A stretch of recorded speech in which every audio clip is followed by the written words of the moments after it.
Greetings, my intrepid cultists. Hello, everybody. Hello, hello. And welcome one and welcome all to another wonderful and glorious stream.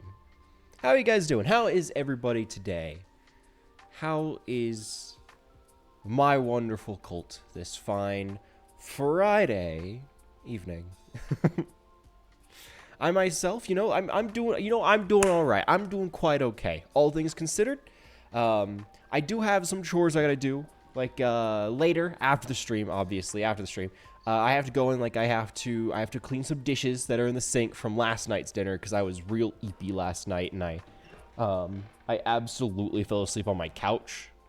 While I was like after I had eaten dinner, I like just laid down on the couch and I fell asleep for a little bit. And I was like, oh, I'm feeling way too tired. There's just no way I'm gonna be able to do any chores tonight. So I didn't do anything. But that does mean tonight I have a bunch of dishes in my sink I gotta take care of, and then I have to just scoop my cat's litter box, and then I'm good. And like that's it for me for the day. Super easy day. I just got off work about an hour ago, so pretty straightforward, pretty standard stuff. Work was a little bit was definitely busier than it has been in the past few days, so it was a little bit more stressful in its moments, but overall definitely an all right day. I had pizza for lunch. I'm gonna have pizza for dinner, and then tomorrow I'm super excited because tomorrow I get to go to a magic event, which I haven't been able to do in a hot second. And so I'm very excited to be able to go and visit a magic shop for the first time in a while and participate in an event. I'm very excited. I'm very happy to say that I'm ready to go. Yes, Magic the Gathering. To anybody who doesn't know, essentially Magic the Gathering is releasing a new set, or like a new expansion or a season or whatever you want to call it, entirely centered around these fuzzy little forest critters, right? And so that's, I think the main archetypes that you can play with are lizards, raccoons, otters, which are apparently actually really good, mice, rats, birds, frogs. I can't remember any of the other ones, but that's 7. There are 10. I got 7 off the top of my head. But they have all these little critters that are just like, I'm actually so excited for this set. Squirrels are one of them, which is also very exciting. I'm dying to have a squirrel deck. Cast Reshape the Earth and choose 0 lands, but you cast Pan Glacial Worm. Well, hang on a minute there. Hang on a minute there, Buster. That's not wrong format. Wrong format. Panglacial Worms from like what? Cold Snap, which I think is modern vintage. Is it modern? Is Cold Snap modern? I mean, I know it's at the very least vintage. Vintage covers just about everything. Commander, obviously, as well. That's because it's it's Commander. Yeah, just hang on. Personally, I typically play. I typically just play Pioneer myself. Pioneer, maybe a little bit of Standard. Modern, Legacy, Vintage, Commander. Oh, okay. Wow, that's a callback. That is a callback. Really, Reshape the Earth to hit Panglacial Worm. That is an old. That's an old combo. That's a vintage callback right there. I respect it. That's a classic one. Because that Panglacial Worm is that's the like really weird one that lets you just play it if you search your library, right? Like if you're searching your library, you can just cast it. Like it breaks a bunch of rules in the game, but like it technically works. And so for a while it was like a combo where you would just get a 9/5 out real cheap or something. That's a classic one. Good callback.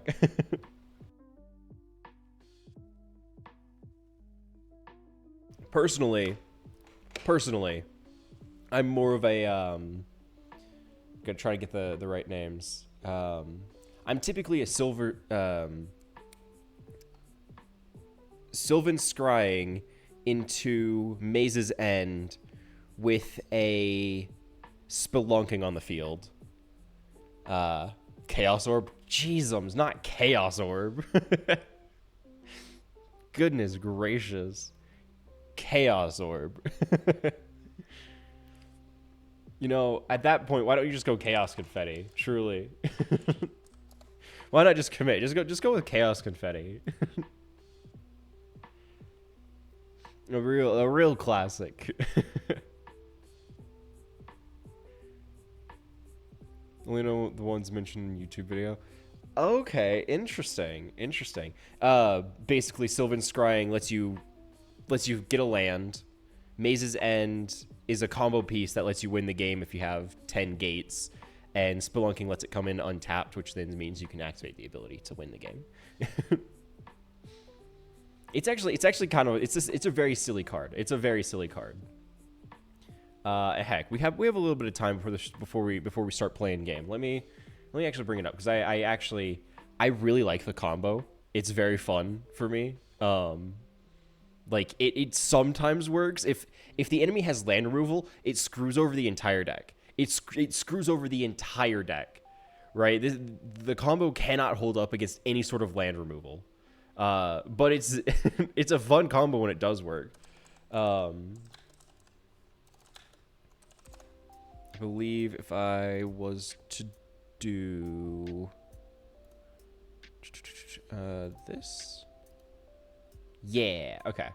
If I take us over here real quick, just to take a peek. Maze's End. This bad boy right here. Image a new tab. Yeah, enters tapped, right? So technically you couldn't do anything with it when it initially comes in, but it enters tapped. You can tap it for colorless, so it doesn't get you a color. But for 3 and tapping it, you return it to your hand and look for a gate card. And you put that gate card on the battlefield. You just put it on the field automatically. Then, if you control 10 or more gates with different names, you just win. You win the game.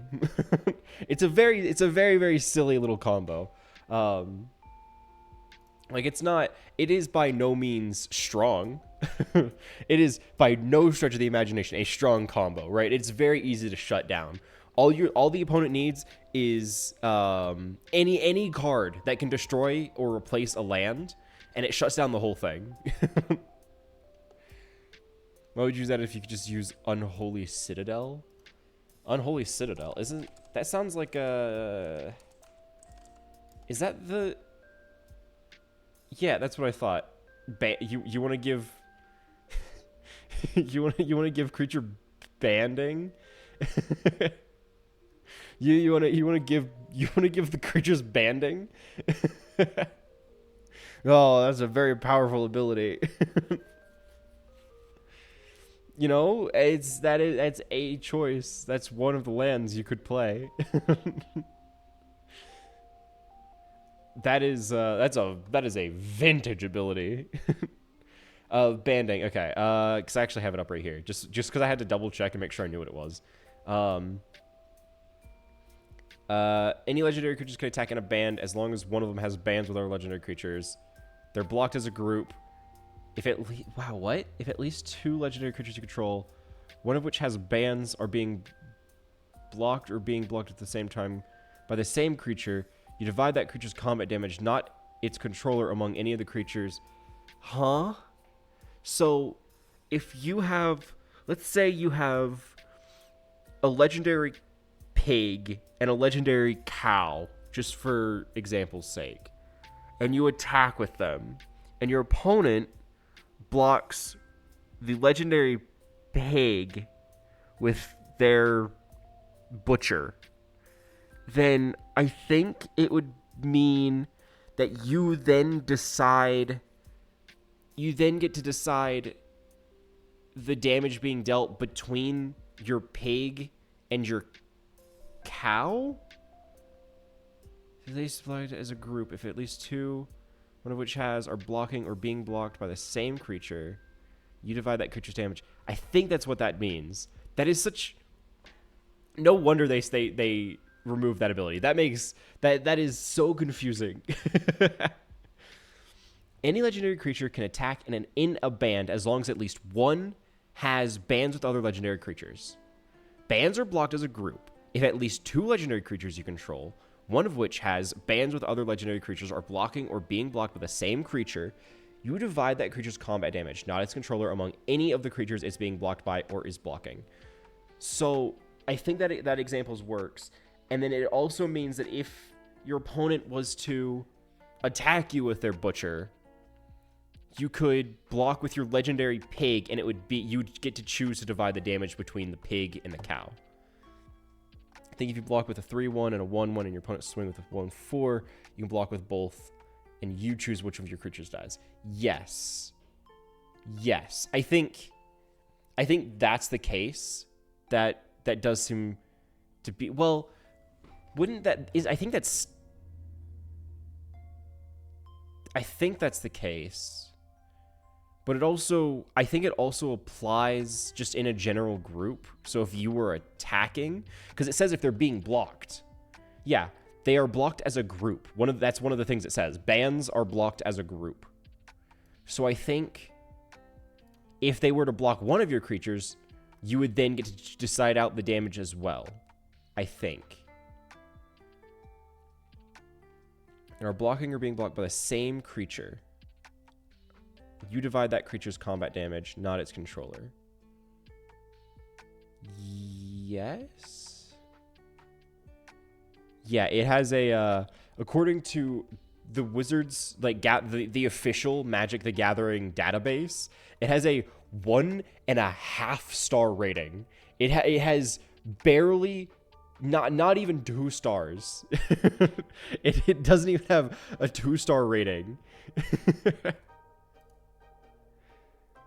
Wow.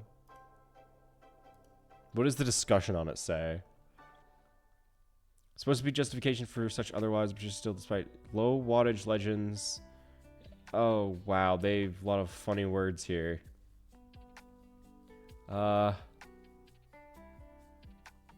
Okay.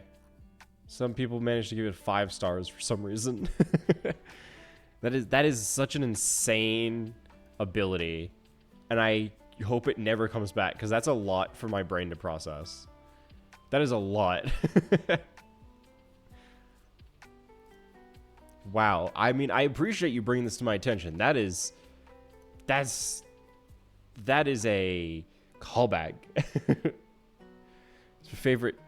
I like Scrub Daddies. Those are pretty cool. I would consider that a sponge.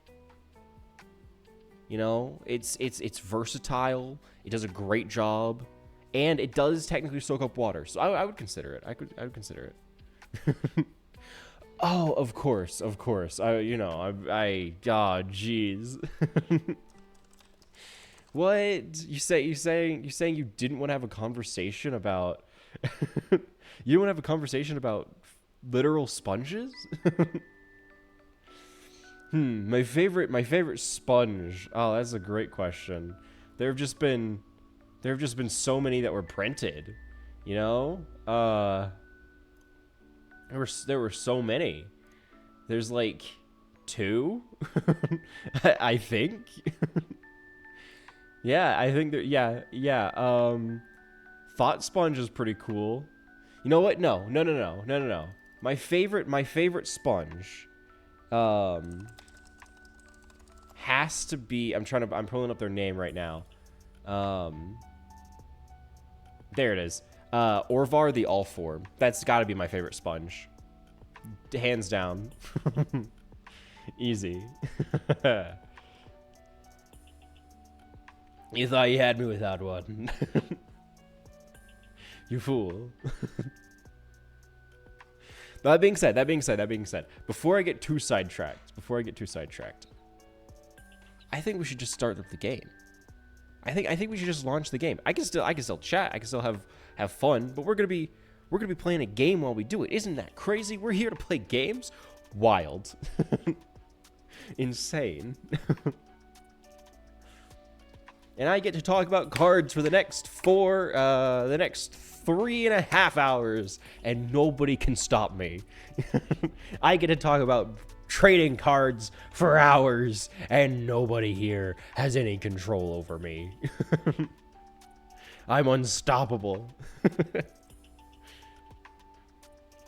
All right. I'm getting the game loaded up right now. I'm making sure it doesn't dox me by a loading screen, so I don't swap over to it quite yet. So, you guys come here often? You guys, hang around these parts frequently? That's cool. That's cool. Yep. All right. You might have been able to hear the game seems to have loaded, but I'm just seeing a black screen. So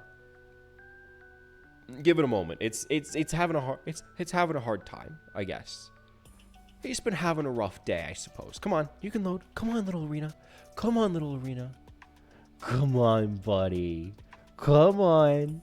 You can load. I know you can load. Come on. Just for me. Just a little bit of loading. Come on, you know you want to. Ah, there it is. All right, I can take us over to the game. Yippee, there's magic. That's what we're here for. Oh boy, magic time. And nobody can stop me. So, I do have a plan for today. I do. Lemon, hello, welcome. So glad you could stop by. I do have a plan for today because the next set is something I'm going to obsess over. I figured, why don't we get a little bit of preparation done? Why don't we go out and warm ourselves up for some furred mischief, huh? Why don't we go out and prepare for some tooth and claw shenanigans, yeah? First things first, I got a free pack, so I might as well crack it open. I don't know how or when I got this, but it's here. Anything of interest? I don't think so. Ooh, Abrupt Decay is pretty. I like that. I like that art. I like the colors they chose. So like the earth tones with the green. That's very nice. Lush Oasis. I know. We have a desert deck coming right up. I could foresee it. I'm gonna have a desert tribal deck. And we got the Archangel of Tithes. Ooh, this is a mean one. This is a very mean one. I mean, in standard, as a mono white control card, this is so mean. The fact that if it's untapped, creatures can't attack you or planeswalkers you control unless their opponent pays for them. Your opponent now has to pay you figuratively. They have to pay you to be able to attack you. And then if this angel is attacking, even though most often you don't want to have them attacking, having them untapped is a huge boon. Your opponent just can't block unless they pay for blocking. Like this is a mean card. This is very mean. And I'm very excited to say that I have it. That's going to be fun. That's going to be very fun to play around with. And I don't think... discard a card or sacrifice a land if you do draw two. I mean, plotting is one thing, but Markov Manor had a better 2-mana discard draw, if I'm not mistaken. So, honestly, kind of a meh. Some of these are busts. I am very happy to see that there are more plant creatures being created, especially a plant bard. Like that's cool. I mean, he's just a little plant guy that's hammering away at the piano, just going ham. Like I like it. I like it a lot. But that is not what we're here for today. Even though I like these, even though these are cool, that's not what we're doing. Because today, that looks disgusting. Today, we have a special task. We have a goal, right? Our goal is to, over the next, I'm trying to think of a good number. Maybe we're aiming to get 15 to 20 wins using animal-based tribal decks. Now, what does this mean? To anybody who doesn't know, what are these funny words I'm saying, right? The simple explanation behind it all is that I'm trying to win games using decks that are built around and exclusively use animals of some kind, right? So, for example, I have Oops All Dogs, which, as the name would imply, is all dogs. If it'll load, that would be great. Yes, if you will give me your attention for a moment here. Oops All Dogs has a dog, a dog, a dog, a dog, 4 dogs, another dog, some dogs, a couple dogs, and then a dog walker who creates dogs, and a houndmaster who gets me dogs. So everything in here, aside from like spells that damage or things that let me buff creatures, it is all dogs. Why white and red? I like 2-color decks the most. They're just easier for me to manage land-wise. Plus, white and red don't have super good, or I guess not white and red. Dogs in general don't come in a whole lot of colors, right? If I turn off all of my restrictions here, right? I open it up completely, and I just type in dog, and let's open it up to cards I don't own as well, right? Wait, T dog. That way it specifies it's just creature types that are dogs, right? This is 1 page, so like 1.5 pages white. Less than 1 page, like less than half a page black, and then 1 and a couple, so like 1 and a couple red, 1 full white, a couple black, a couple green. Generally, from what I've seen, dogs are mostly white and red. Like, sure, by not dipping into green or dipping into black, I don't get Kunoros or access to, like, Snarling Gorehound, I guess. But, you know, I feel like the most common dog colors are brown and blonde and black, but only one of them is actually an M2G. You're so right. You're so right. I mean, this one's white and black. You know, this one's mostly white with a little bit of brown. Full black. This one's just, well, it could be brown and black. You can see some brown on the legs there. Black with like some pink, which is kind of cool. That's a nice change. White, kind of a grayish that becomes green, I guess. Brown and white. Yeah, there's the brown and white that you're mentioning. This is just brown.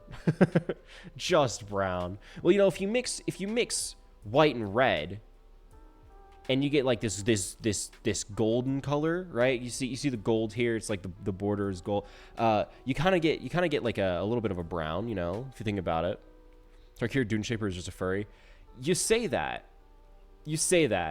And I can see the vision. He becomes evil. He becomes an evil furry. But, like, Enoch Bondkin, technically anthropomorphic dog. Who else? I know... Wait, is that one? No, that's just a weird posed normal dog. Yeah, long shot squad is also bipedal. Tarkir was a weird time. They liked their weird anthropomorphic figures. And if you want a furry set, that's this upcoming set. Bloomborough they're all bipedal. I mean, I don't think I can necessarily look at any of them in Arena quite yet. Like, I don't think I can look at the cards unless they're available in the store as like a preview for the upcoming set. Yeah. Like this. Give me information. Let me look at it. I don't want to buy it. You can't see it very well. But you can see like all of the creatures. Ooh, wait. Ah, that is such a bummer. I was hoping it was going to zoom in.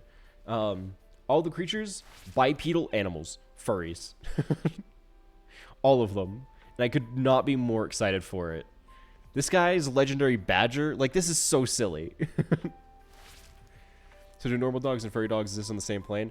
I don't think they exist on the same plane. Like, I don't think Tarkir, which had the bipedal, like the squad and the what was it? What were they called? The ones, the first ones you, not the first ones you pointed out. The Bondkin. Like, these are dogs, and then the squad, the Sharpshooter squad or whatever, is also dogs. I don't think they have these, and then, like, a selfless savior on it as well. I think it's, like, that's just generally what they are. Like, a dog is just a bipedal, anthropomorphic dog person. But then over on, where is this? Ravnica, you got the four-legged friends, you know? What if a furry becomes a planeswalker? There isn't a tiger furry, but there is a lion planeswalker. Those are called Leonin, actually. Leonin. These bad boys. And they're cats. Sounds like the awkward first time you planeswalk. Yeah, I could see that. Although, interestingly enough, what's really, this is actually really cool. I'm very excited to say this. Not like this is a spoiler or anything. But with Bloomburrow, I don't know if it's revealed, but at least it's better emphasized that when a planeswalker goes to a plane, also, just for context, let me pull him up, because he's not, his name is, why am I blanking on his name? Planeswalker.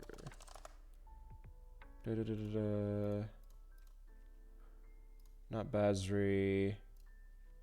Ajani, that's my man. Ajani. When a planeswalker goes to a plane where either the general population is something, or when that's just like the rules of the plane, I guess, the planeswalker takes that form. Now, what this means is that canonically, planeswalkers that are going to the Bloomburrow realm, right, the plane of Bloomburrow, become anthropomorphic animals. Which is wild. That's so silly. It's such a silly thing. Like, I don't remember which planeswalkers are canonically going to Bloomburrow. I know they released in the Commander set, they released a bunch that are like not canon, but they're just fun, like they're in like the Commander set and such. Yeah. Rawl Crackling Wit. So Rawl, I'll pull him up here. Rawl, he is red-blue planeswalker. Planeswalker. Rawl, this guy right here, right? He's got the cool like white streaks in the hair. He's got his apparatus. Is it apparatus? I think is what it's called, or whatever. And it's like it's very clearly designed. Like he's built to cast spells and like zow, bah, zap. You know, that's his whole thing. Whenever he travels to Bloomburrow, the plane that Bloomburrow takes place on, I don't know if it's called Bloomburrow, he becomes an otter. He becomes an otter. It's utterly adorable. I love it. You know what? This is my stream. I'm gonna do what I want. Look at this. Look at this right here. Look at that little guy. I love it. Where is it gonna drop? There? Why is it cast over everything? That's bizarre. Either way, look at that. Look at that guy. He's an otter. But in the game, but in like traditional, he's not. He's just a guy. I love it. I love it so much. It's so silly. It's so goofy, and I love it. Like nobody said this needed to happen, but they just decided this was just gonna be how it was, and I couldn't be happier for it. I wish otters were real. I know, they're so cute. I wish I could have seen one. But yes, I'm very excited for that because they've for like the commander set, they've reprinted a bunch of planeswalkers, but in their Bloomburrow forms. So like there's Liliana, Dreadhorde General or something like that as a squirrel, right? There's Liliana as a squirrel, Karn as a tree for some reason, right? Like it's all Jace here, who's conveniently just right here. Jace is in fact he's a fox, right? It's amazing. I love it. I'm very happy. I'm very excited for Bloomburrow. But yes, today we're going to be trying to get let's set the goal realistic. We're going to try and get 15 wins with just animals. Now I do have a couple animals. Obviously you've seen dogs. I have rats as well, which I've actually put together pretty reliably, I like to think. Of course we have rat. We have an enchantment that turns into a rat. We have rats. We have rats. A warlock that creates rats. We have rats. A helicopter for the rats. We've got the Rat King. We've got a rat. The Sewer King, who is a rat. We have... That's actually all my rats. I have a Cavern of Souls, which can target a rat. I got a lot of things for rats here, right? So we got rats, we got dogs. What else can we put together? What other animal things can we put together? I do have... Okay, I was checking to see if I had anything pre-made. I don't think I do. I think all of the other animal decks I would need to put together. This one, yeah, this is a better version of the dog deck. I just don't have everything I need for it. Like it requires more cards than I have on hand, so I can't make this one. We're just gonna stick with the dog deck that I have. It's not the greatest, but it'll do. But what other animals should we build around, right? I want to have at least 3 to rotate around for the time being. I might go and make another one later. I don't know how many wild cards I'm willing to sacrifice. As much as I like the idea of making a bunch of different silly decks, I want to save my wild cards for Bloomburrow, so I can't use too many. I'm not going to want to use any rares or mythics. I kind of just want to stick to like the commons and uncommons. So it's not going to be the most powerful deck, but I might have some good ones, whatever the tribe is, in my actual collection already. So why don't we try and brainstorm here, right? What tribes are going to be fun to try and build around? What can I build around is a good question. I know cats have good support. There are a lot of different cat cards. I know green-white is going to be the colors for cats. Birds also have pretty solid support. There are a lot of very good birds. So I'm thinking we might be able to check both of those out and just see what's even possible to make right now. To start, cat. Type cat. Right, I got Charm Stories. Those are good. Ajani's Pride Mate, Leonin Vanguard. Those are decent for life gain. We've got... So maybe cat life gain? Perhaps? I don't...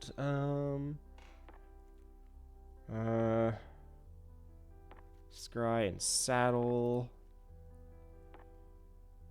Cats with lifelink. I mean, Leonin Wanderer is a very good, just a very good card in general. Not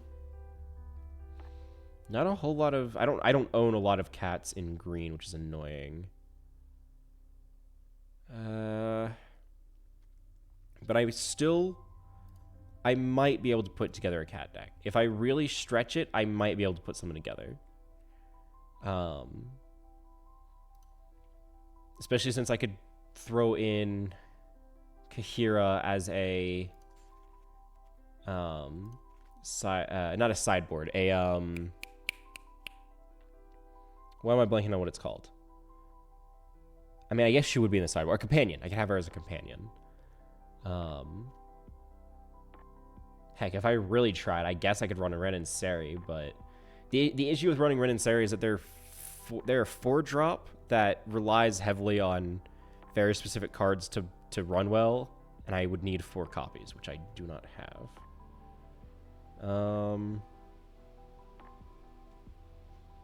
Cast spells during your turn whenever one or more creatures power greater than base power deals combat damage to a player. Draw a card.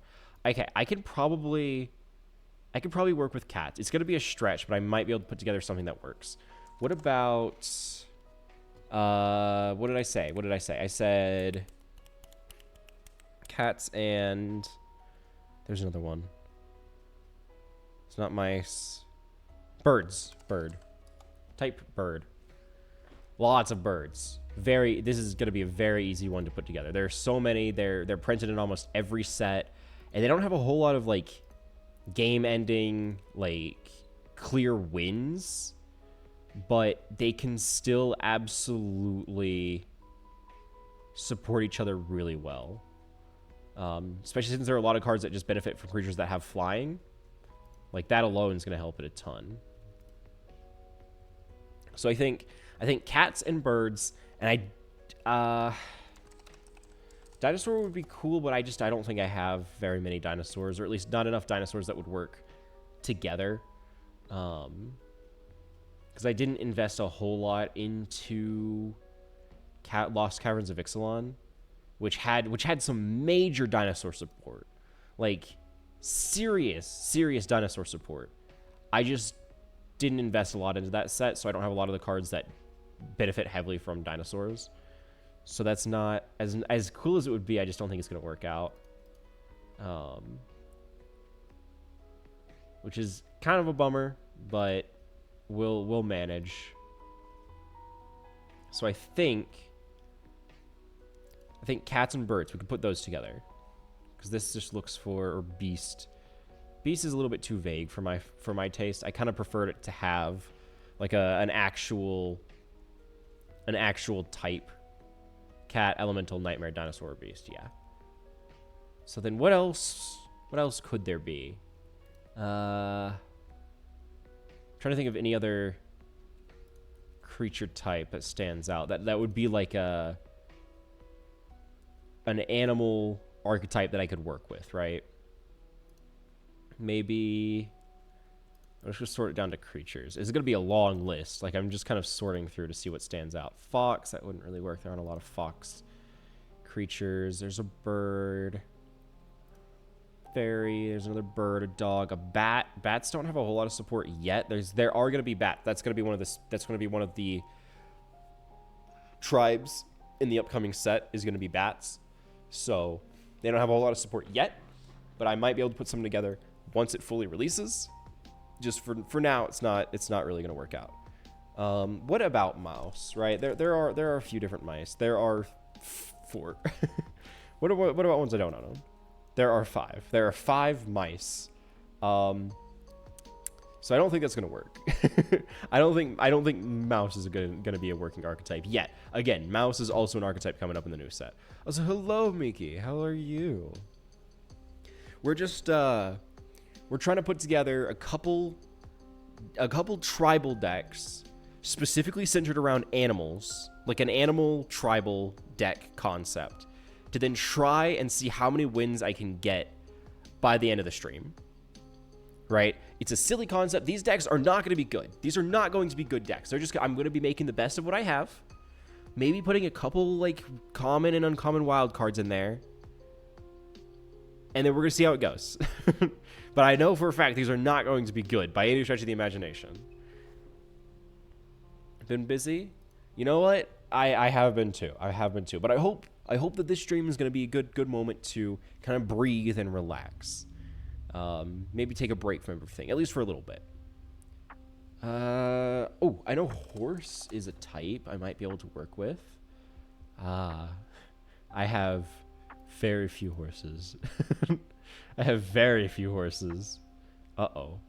Yeah, I don't think horse is gonna work. It would be fun, but I don't think it's gonna work. I am a sucker for Crested Sunmare. I love Crested Sunmare. It's a very fun card. It's just not gonna work here because I do not own any, and I don't want to spend my 3 Mythic Wild cards making Crested Sunmares. New job. You know what? Actually, same. You know, yeah. Yeah, I know what you mean. It's a lot. It's a lot. But it is nice to kind of have something new, you know, to shake it up. All right. I can't think of any other types. We got birds and cats, and I already have rats and dogs. I can't think of any other animal type, at least not off the top of my head. Heck, I'm not even seeing too many. I mean, insect is a type, but are insects considered animals? Hang on. Are insects animals? Because animals are just like non-human, right? Non-human, non-plant, non-fungus, I guess. Classification of animals. Animals broken up into vertebrates and invertebrates. Invertebrates include arachnids, crustaceans, insects, myriapods. Okay, so yes, technically, following our own rules, insects would count. Insects would count. So why don't we see what insects we have? I know insects are typically black-green. Ah. Wait, I use plural, not insects, just insect. Okay, we got some options here. There's the black. Not a whole lot that I own that would actually kind of be compatible. Obviously, insects, at least from what I know, they typically go off of trying to be graveyard play. Whenever one more creature cards leaves your graveyard, you discover, let's see, X, where X is the greatest power among creatures in your graveyard. When it enters, you mill, right? Like, they typically look for stuff in your graveyard. So it depends on how much graveyard support I have among insects. Because the issue is that's black insects. Green insects they at least from what I have, mostly they mostly care about stuff that's like they care about getting bigger. There are a couple that stand out, like Crowl Harpooner with Undergrowth, but that's Undergrowth. That's from a set that had black green caring about graveyard as a whole theme. Lattice Blade Mantis. Beginning insect, create an insect for each 1/1 counter you put on creatures. It's not going to really do me any good because I'm not trying to get 1/1 counters. I mean, I can. Like, Moldgraph Millipede, I only have 1 copy. It's not worth making more. I was going to say, like, oh, Moldgraph Millipede kind of does that, but it's not going to be worth it. When it enters, I could try going for a real janky, like, incredibly janky self-mill insect deck. Like, I could try it. I don't know how well it would go for me, but I could try it.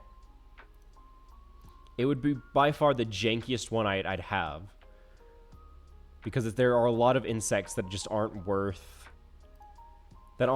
putting in there that I have. And I have very few 1-drop insects. So my turn 1 is going to be brutal. Yeah, I don't have a whole lot in terms of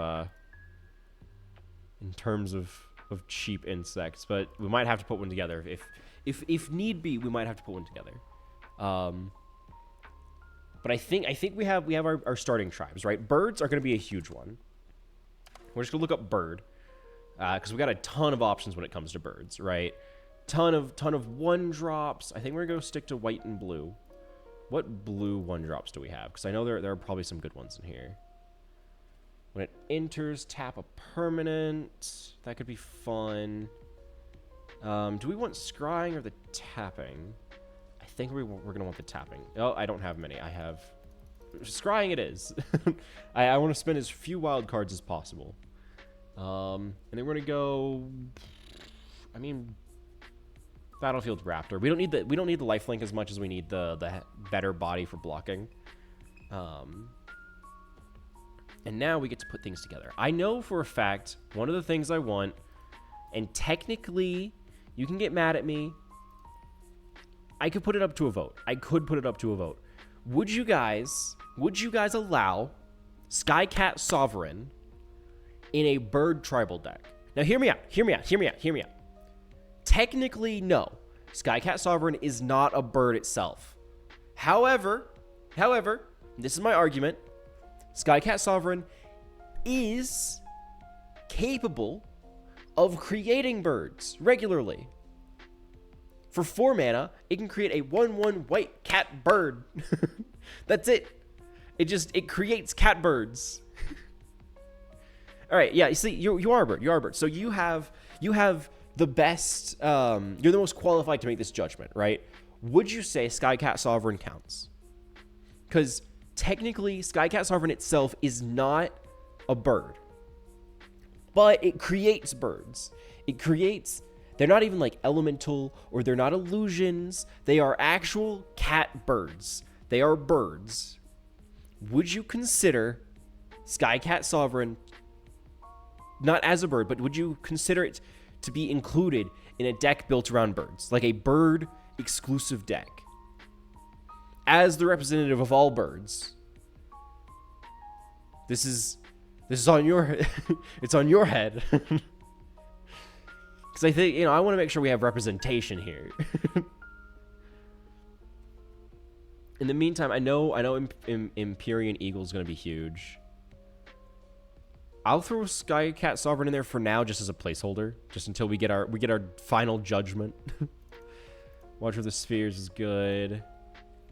Okay. And then for the base, just like regular monocolor. I don't have a whole lot of historic spells. Exile a creature, it's not going to do me a lot of good. I'm not trying to exile things from my graveyard. You're a witch. Okay, I could see. Look. I'm here for everybody's input. What say the people for Skycat Sovereign? Yay, nay? Should it be included in a deck around birds? Is it a little mean to put a cat in a deck about birds? A little bit, but it creates birds that are cats. So, who's laughing now? No burb? Okay. Are you saying Skycat Sovereign? Because Skycat Sovereign isn't a bird, but it creates birds. Are you saying it is not to be included? Or are you saying that it's not a burb? This is important. Let the people speak. Let the Senate pass their judgment. What say you, the people? You put it in. And the Senate has decided. The Senate has decided Skycat Sovereign is allowed entry. Oh, praise be. Yes, it is not classified as a bird. It is not. But it creates a little bird. So like, kind of in a way, by the transitive property.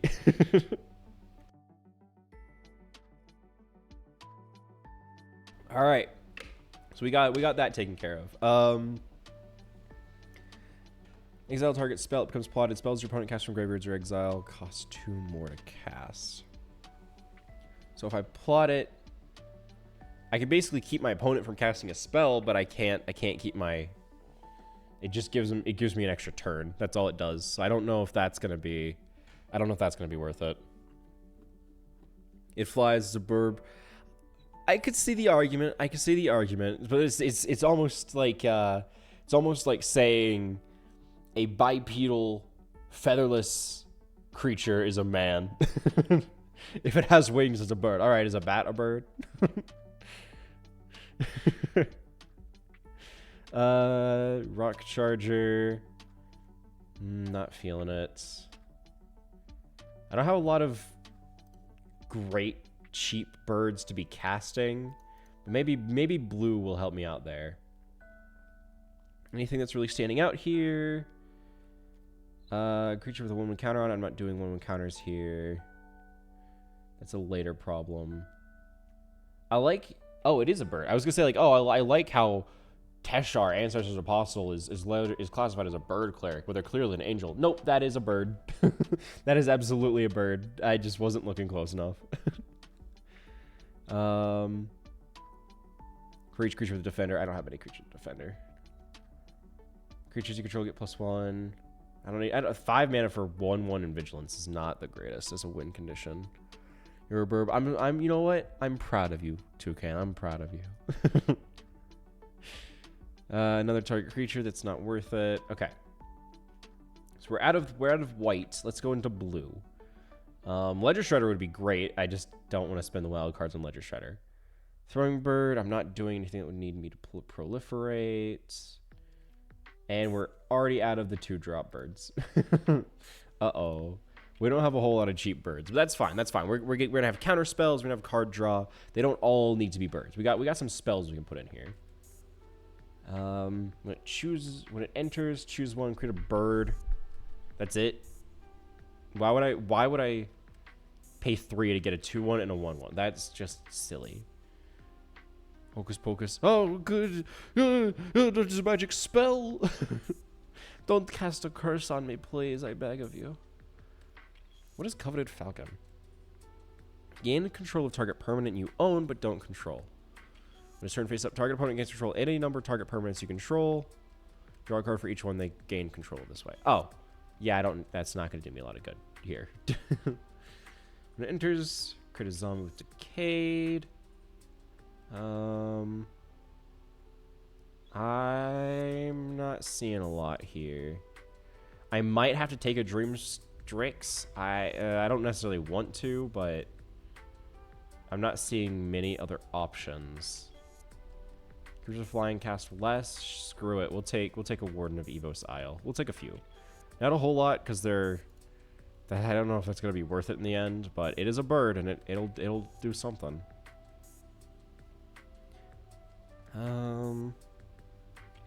Anything else? Anything else? I'm not seeing much. Any big bird that would be worth like reducing the cost through my Warden of Evos Isle? No, not that I'm seeing. Maybe I did see a few that were interesting early on. Maybe those would be worth reducing the cost on. Yeah.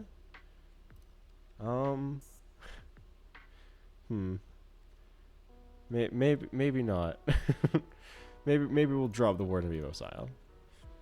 Chris is doing aura. Oh gods, no, not my horrible fate. Please, I beg of you, have mercy. Have mercy. Guys, there's no win condition here.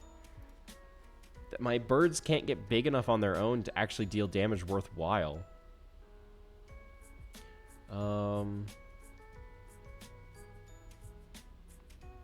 Target creature an opponent controls, the creature doesn't.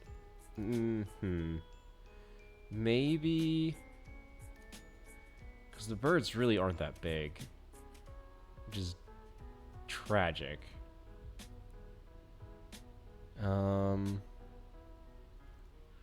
Maybe if I look up, flying? So this Oracle text includes flying somewhere. Mutate. That's an interesting choice. Well, the issue is, I don't know, do mutated creatures, do they get the types? All abilities, because I think if I mutate for example, if I mutated the Archipelagore onto a Silver Raven, right? And I kept Archipelagore on top. Archipelagore would not be a Leviathan bird. It would just be a Leviathan, right? Mutate only pays attention to the Oracle abilities. I think it's it, right? Do they get the Oracle text? Essentially. Because, like, I'm trying to keep it... Technically, yes. Like, Pouncing Shore Shark would be an animal. It's not just a bird. No? Okay. Well, here. Let me... Heck, I can do a quick test, right? This isn't impossible to test. Just because I'm curious. Or a Google search also does the work, I guess. I guess a Google search will do the same job. do mutated creatures keep the creature type of what they've mutated on? Magic. Do mutated creatures keep creature types? If you mutate on top, the result is the creature inherits the name, color, power, and toughness of the mutated creature you cast. Well, if you mutate on the bottom, it maintains previous creatures instead. So, I think that means inherits the name, color, power, and toughness. Well, it also gets the abilities. So I don't think it keeps the creature types. So if I mutated a Leviathan, the Archipelagore on top of a Silver Raven, it would be just a Leviathan. Meaning the only birds I could choose would be Vulpikeet, which I don't own any of, and Dreamtail Heron, which is just going to draw me a card. And the reason people even take Dreamtail Heron in the first place is because it can gives them flying. Also, oh wait, I didn't mean to choose him. I can't use him. Also, you're a fan of the Pouncing Shore Shark, huh? Our little friend here. I do sincerely wish that Shark Tribal was a thing. I wholeheartedly wish Shark Tribal was a thing. Uh-oh, just shark, whatever. But there are so few sharks, and it breaks my heart. It breaks my heart that there are not many sharks. It's horrible. There just aren't enough. There aren't enough, and it's so sad. It's so sad. I mean, I am kind of happy that Shark Typhoon is... Wait, is it not Typhoon? It should be... Am I not looking in... It's Explorer. It's Explorer legal, right?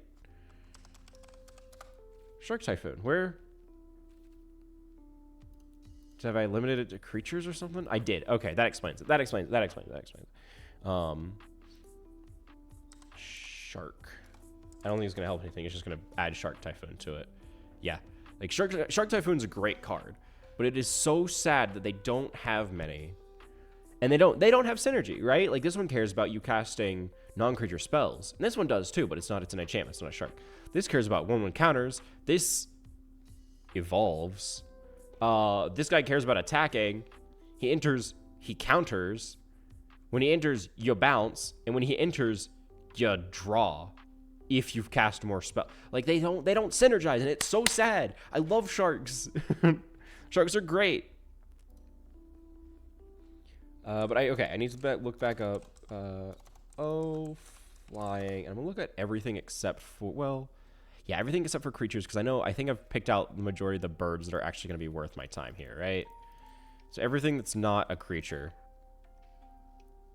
Is there a faster way? Same as, less than, greater to, equal to, does not equal. Doesn't seem like it. Oh well, it's whatever. Do I have not collected included? Okay, cool. Just need to double check that. Okay. I don't care about giving creatures flying because all my creatures will have flying. They are birds. This turns an artifact into a bird. That gives it flying. That's a spirit. So it's also an enchantment. So technically, it's an artifact.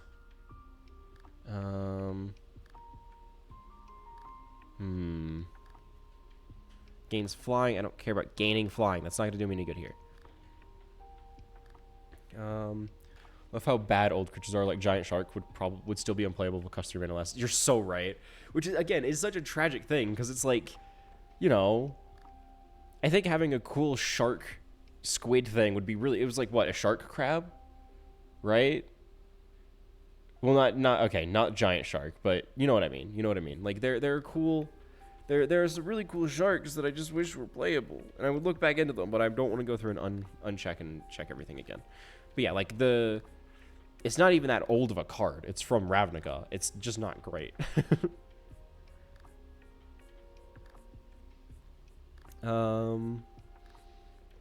Okay. Tap target permanent. I know there's some good draw spells that I'm trying to get here. If it was kicked. So what does this do? Enters battlefield. If it was kicked, create a blue drake. Whenever you cast a kick spell. Oh, it just cares about me kicking spells, which is not what I do here.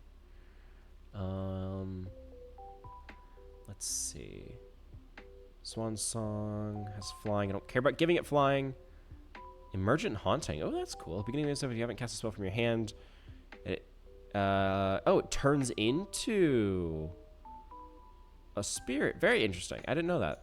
I like cool things like that. Like enchantments and artifacts that turn into creatures all silly.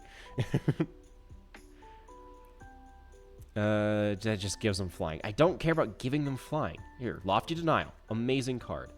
Favorable Winds. Also a pretty solid card. Let's see.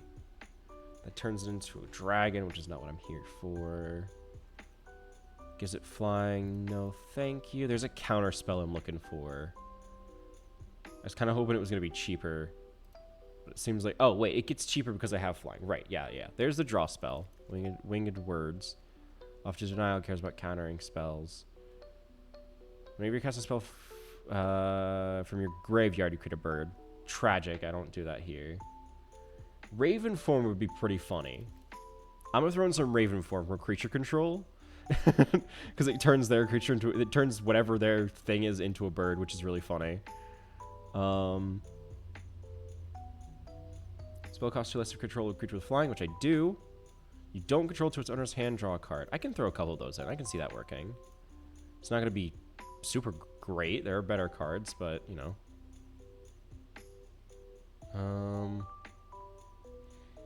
Why is being turned into a bird funny? Well, think about it. What I'm saying, Toucan, is I'm saying it's really funny for them to be swinging this, like, massive, like, a Tarrasque at me or something, right? Like, this massive beast that tramples cities, you know, that could flatten a nation in mere minutes. And then it just becomes a raven. It's like, oh, okay, there it goes. It's a bird now. Yeah, that 12-12 you're swinging at me, it's a 1/1 bird.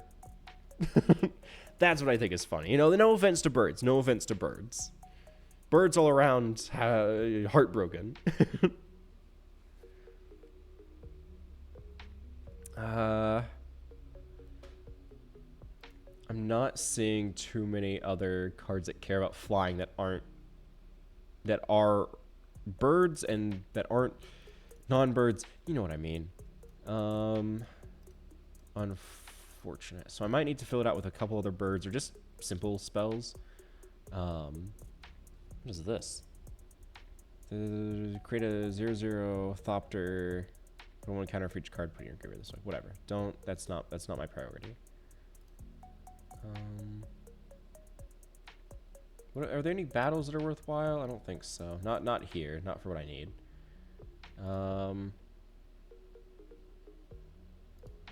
I was thinking maybe non-creature spells since I have like, I have some counter spells, I have some draw spells, but I'm just not seeing any that would synergize with the birds that I have.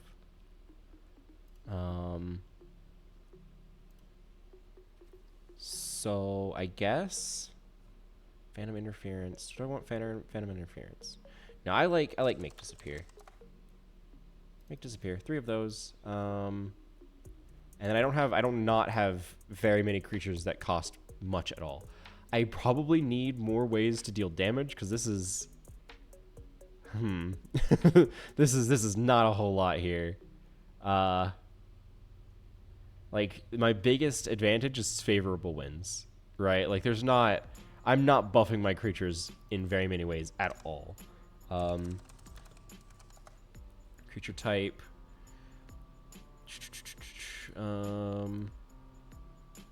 I'm trying to see if I could find something that lets me buff a type. This would be funny. I want Reflection of Lit Jar to copy my birds.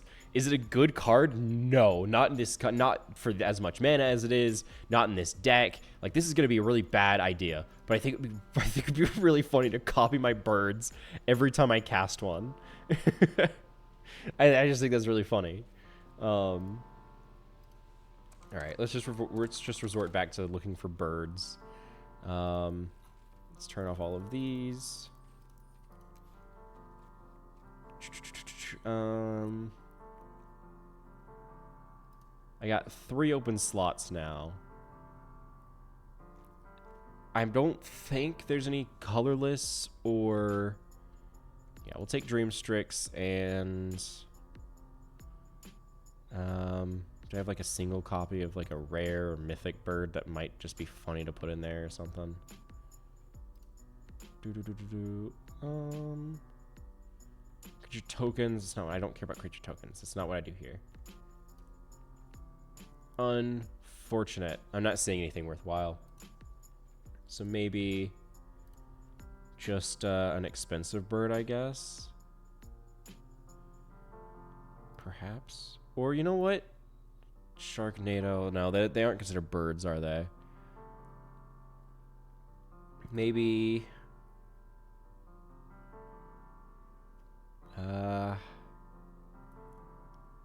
preening champion.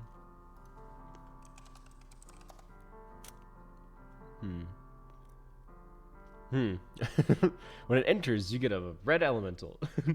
I mean, that's not an awful card. I mean, 3 mana for essentially 2/2 and a 3/3. So you're paying 3 for essentially a 3/3. Could be worse. Could be worse. You know, if I could, I would absolutely throw in a Ledger Shredder, because that guy is actually insane. When it comes to birds, he is probably the single strongest bird. However, I don't own any of him, so I can't. But you know, if I could, he would be a good one. He would be a great one to have. Maybe I'll just throw in like a draw like 7 or something, equal to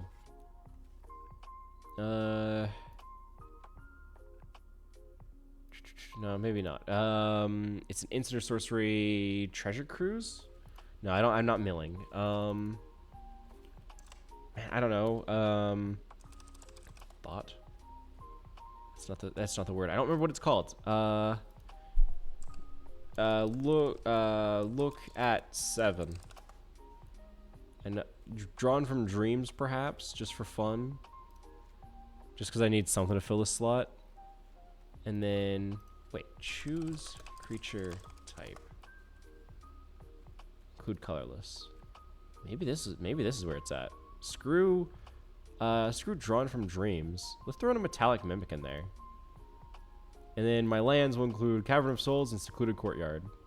Maybe not Secluded Courtyard. Maybe just Cavern of Souls and then some dual lands. Just to be safe, right? Just to be on the safe side of things. Wind Reaper Falcon? You trying to punk me?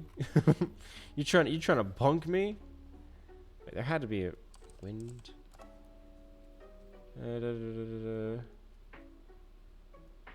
You trying to punk me?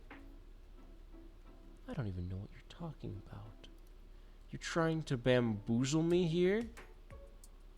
Windstorm Drake. Yeah. You tried to trick me. I was sent on a wild goose chase. How dare you? Reflects of the Jara, Cavern of Souls. Yeah, I'll just go with the dual lands from here. Well, not dual lands, 2 colored lands. You know what I mean. Deserted Beach, Glacial Fortress, Hallowed Fountain, Hennegate Pathway. If I have decent dual lands in here, I will throw them in, because why not? And then there we go. Because I don't need a whole lot of like, I don't need many basic lands. Cool. Bird. And then do I have any good sleeves I could throw on it? I'm not seeing me that would be fitting, you know? No real birds, and that breaks my heart. No birds. I got a few things with wings, but it's not the same, you know? Maybe. Oh man, I was really hoping I might be able to find something that would fit, but none of these are quite striking me with it, you know? None of them are giving me bird vibes.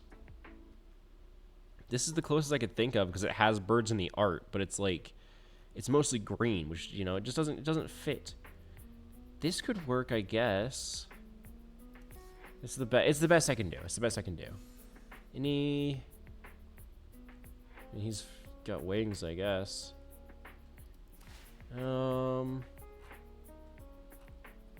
Oh, there's some really cool ones in here. Grist? I love grist. Gristing Feldegriff? Oh, these are fun. Put some fire in your I like some of these. But unfortunately, I'm not seeing a bird per se. So I guess we're sticking with good old Thibblethip. No, wait. Save and exit. Okay, wait. Dreamstrix? Did I put Dream... What does Dreamstrix do with a sideboard? I honestly don't even remember adding Dreamstrix. I don't even remember what that card does. Where is it? Where is it hiding? Yeah, they added a bunch of junk decks that I'm not going to use. Bird. Dreamstrix? What? Oh, I learn. Right, I thought it was draw. I didn't think it was learn. Screw it. Why not? Lesson. Wait. Type lesson. Because I know there are some things that are not. Okay. Pure Elemental. I mean, Environmental Sciences is a solid card. That one could work. Octopus. Yeah, I think we just take Environmental Sciences. Like, I'm not doing a whole lot with my sideboard or with lessons. So I think I'm happy with just land tutoring, ramping. That's it. Gonna go Eep. All right, have a good one, Toucan. Thank you for stopping by. Thank you for your input. Hopefully we did the bird deck a little bit of justice in your name. For the birds, of course. For the birds. Yeah, have a good one. Have a good one. Sleep well. All right, next up, and before we start playing, we will put together one more. We're gonna do cat. Cat. Charm Stray. Easy choice. Right? Yeah, because I think having part life gain in here is going to be kind of important for this to run smoothly in any way. Especially since there are a lot of 1/1 counters and stuff that synergizes with the, like, oh, if a creature, when this cat enters, if you have another creature that has power greater than its original printed power, the thing, you know, that would work with the, like, life gain that cares about getting life and then getting stronger, because that triggers that ability as well. I like Cub Warden. I like Leonin War Leader. We got a few of those in here. When it attacks while saddled, it'd be kind of funny to have a cat saddled by another cat, but it's 6 mana. That's a lot. Let's see. Enters. So that's landfall. X number of times this creature's mutated. I'm not doing a whole lot of mutation. It's kind of just there as an extra thing. When it dies, draw a card. I only have 1, which is very unfortunate because I'm not going to have a lot of card draw in here. It's going to be very weak on that front. Let's see. Greater than the basic land types. Since combat damage. Okay. Not quite what I need, but okay, it is there. I mean, Territorial Scythe Cat is a decent... Ooh, Jewel Thief. Jewel Thief is absolutely going in there. Can just progressively get bigger. And then this guy, we're going to do... Because this just has...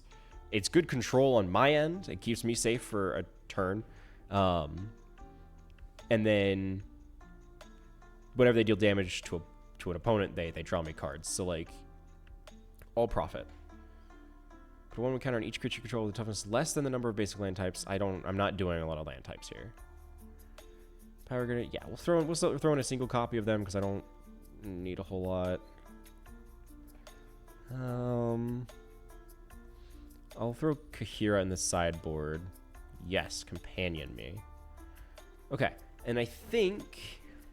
I mean, this is a lot of creatures, right? This is very creature heavy, and that's good. That's a very good thing. Feline Sovereign, Jewel Thief. Like, I don't have a whole lot of ways to make my creatures progressively bigger,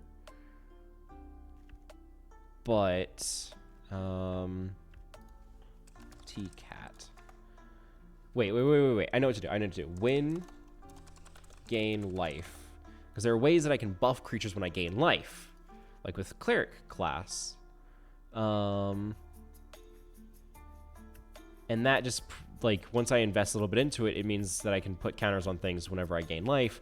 Which is it's a thing that cats really like doing. The creature controller get +1/+1. I'll throw in a Path of Bravery just for funsies. And I probably need some ways to control the board a little bit.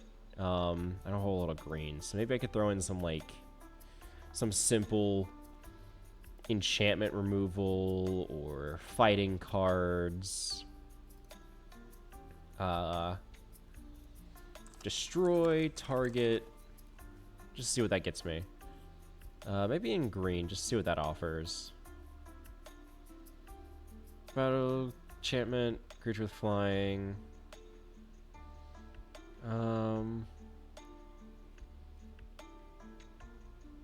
Create a treasure token, venture the dungeon, destroy target enchantment, destroy target artifact. I mean...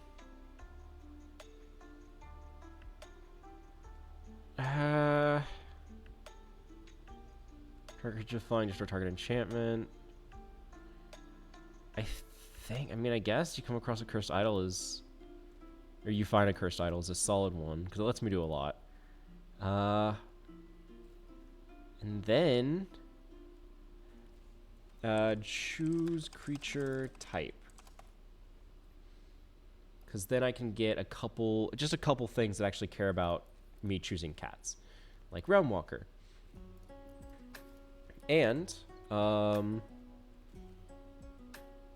why isn't it here? Oh, because it's considered a shape. It's considered an artifact. What is it? It's considered a shapeshifter, but it doesn't have changeling. Oh, I thought it had changeling. It does not. Technically, Metallic Mimic can become a cat, but it does not enter as a cat like Realm Walker and other similar cards do. Creature gains that ability. 3/1 counters on it. And that's fun. That's funny. Choose creature type. I mean, I'm pretty well off when it comes to that. Destroy all. Just to see what this does. Toughness 4 or greater. Investigates. Non-land permanents. Destroy all creatures. Anything. Destroy all artifacts and enchantments. Protection. Maybe that's a good keyword for me to be using here. I mean, Angelic Intervention's not bad. I don't have a whole lot that I need to keep safe, but... Oh! I know what to do. With white, I'm able to return, graveyard, battlefield. See what that does for me, like, when it comes to big mana. Big mana recursion. So now there are a few things. Target creature, planeswalker, graveyard battlefields. Maybe not. Maybe I don't have a whole lot in white that does that. I mean, repair and recharge, I guess. If that's the case, then I guess my only other thought would be a planeswalker? Cat, but I'm looking specifically for planeswalkers. I don't think I have any. Doesn't Ajani create cats at a certain point? Yeah. Bummer. Well, I have no idea what the last card should be. I looked at most of my big ideas. And I could technically put a planeswalker in there, but it feels weird whenever my whole theme is cats. Without having a Ajani who cares about he doesn't care about cats, but he interacts with cats. Realm Walker, Jewel Thief, Feline Sovereign. Man, I don't know.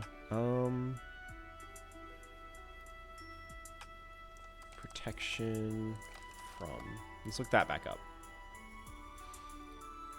Protection for the chosen card name. I was kind of hoping to have something that let me give all my creatures protection from something, but I guess that's not a now thing. I mean, Stasis Coffin works, right?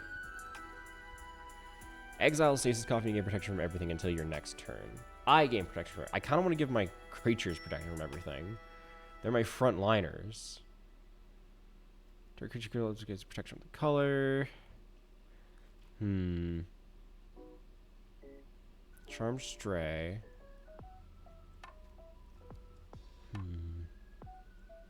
Path of Bravery. Lean in War Leader, Cub Warden.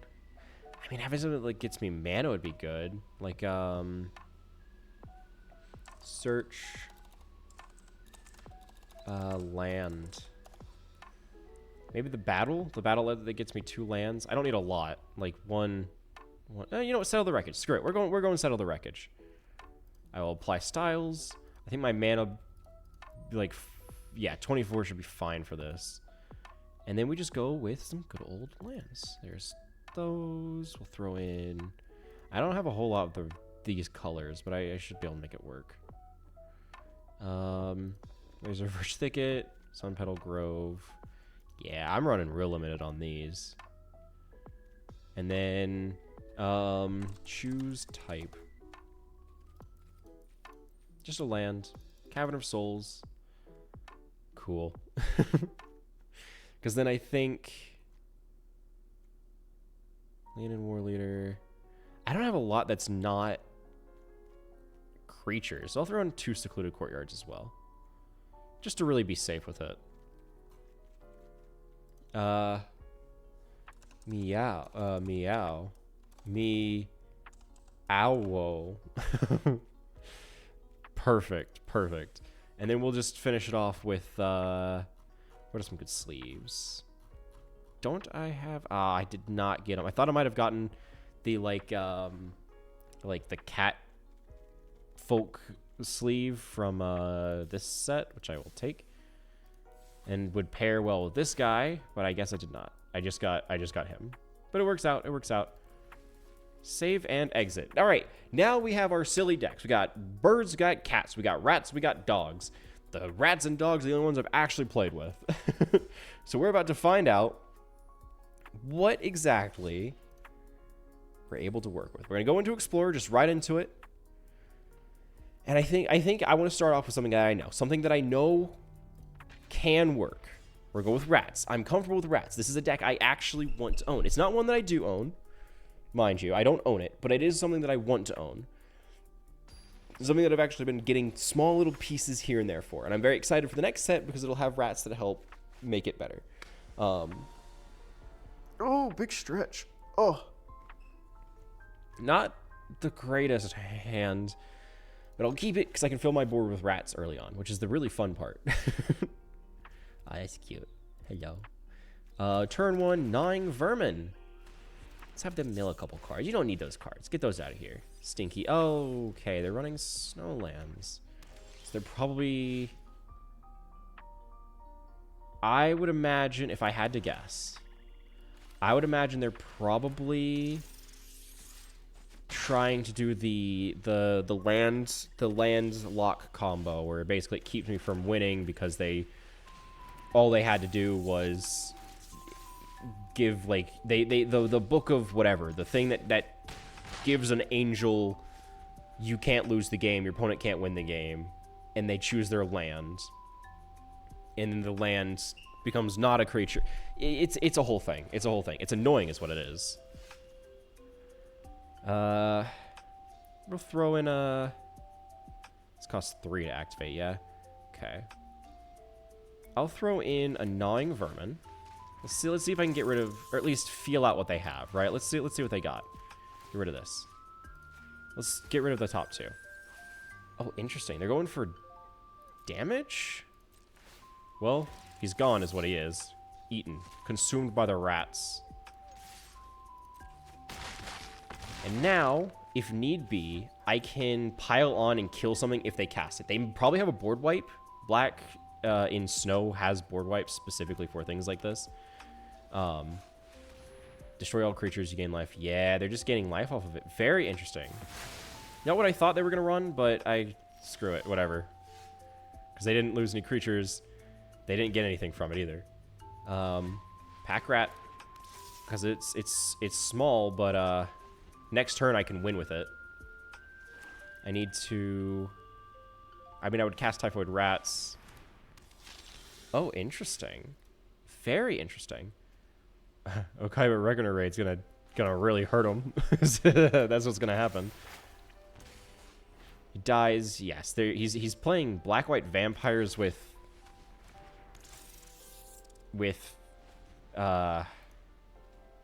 Snowlands, I guess. They might like the aesthetic of Snowlands. I don't know. They gonna board wipe again? Okaiba Reckoner Raid's is gonna hurt him. Or Okiba? I always called it Okaiba, but I guess it's Okiba. If they can't board wipe or kill off Pack Rat, which is realistic. Well, no, if they can't kill both my creatures this turn, they run a pretty big risk of losing. I would need another land.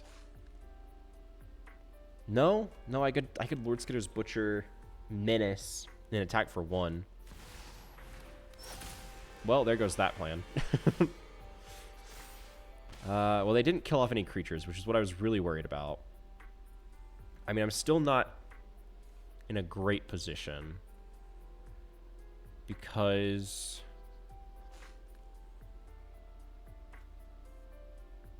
if I do this, they gain the 4 life. And I don't have enough creatures to... I don't have enough to pile on and get my attack through. So I might just have to stall and get rid of Alkalots. Specifically to get rid of his... why am I blanking on what it's called? His lifelink ability. To just slow it down a little bit. Because next turn I can give all my rats Menace. And it's going to be really hard for them to stop it. Unless they can get a bunch of creatures out. Because they can't transform them. Because I have 2 cards. They can't transform them back. Okiba is going to turn into a creature next turn. He's not going to be able to attack. He doesn't have haste. But he's going to turn into a creature. Which is unfortunate because he is hanging on by a thread. he is hanging on to a dream. You could Village Rites your Edgar, get him transformed, and pray that you draw into something that board wipes for you. Beginning of your upkeep, you create a vampire. If you 3 more bloodline counters, yeah. What are they gonna hit Okiba Reckoner Raid? That's not gonna do them a lot of good if they do. What are they looking at? What you doing there, silly? You silly. Hello? Hello, what are you doing? You gonna board wipe? What you gonna do? There it is. There it is. That checks out. That checks out.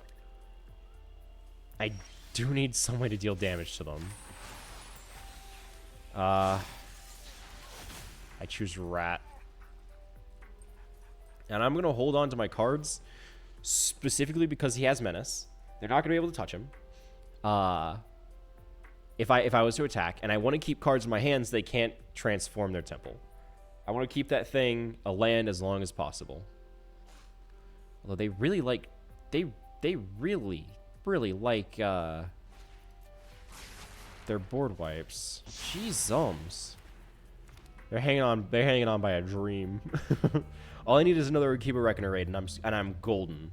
That's all I need. That's all I need. Come on. Give it to me. Well, I know it's going to be a Typhoid Rat, which is actually kind of unfortunate. I will create a rat, and that is the turn. I'm hanging on to my 2 cards. Again, I mean, it's the same position. Unless they can kill off both of my creatures, I have a chance. I have a chance. Okay. I shouldn't have done that. I should have kept the land. Only as a sorcery. Okay. You know what? I'm going to attack with everything. See if they have a response. Tickle him, rat. Tickle him. That's my boy. That's my rat. He hit him. That's what matters. That's what matters. He hit him. That's my little guy. my good little boy. Close. He didn't win. He didn't win. I know that. I know that. But I got the damage in, which is all that matters. It feels good. You can't transform it. I'm making sure you can't transform it. I'm keeping that thing locked down. I'm keeping that thing locked. Oh, you stinker. You stink for doing that. You smell. You smell real bad. You smell real bad. Alright. Give me a rat so I can exile something. Kaya's Wrath. I need to try and... I don't think they're necessarily going to be able to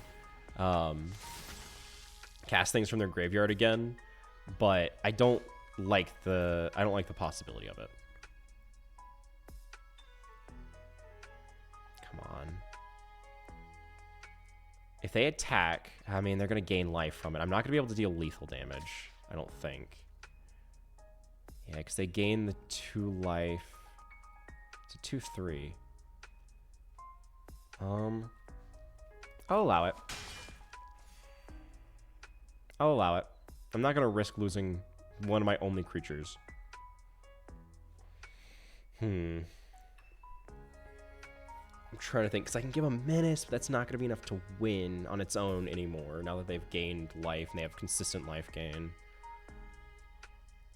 They're really trying to get their land to transform, but I'm making sure I am specifically making sure that that does not happen.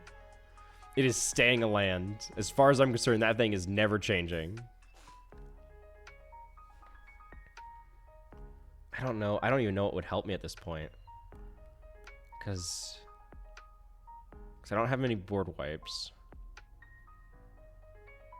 I mean, I guess I could, if they transform it, I could, the end, the Temple of the Dead.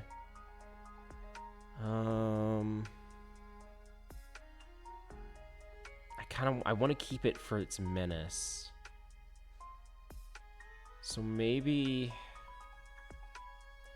Typhoid Rats, just to keep their murderous rider away. Let's get another rat. I'll exile Kaya's Wrath. Why not? No attacks. Pass the turn. They still can't transform their temple. It's going to stay a land. They might have another board wipe in hand since they really seem to like using those.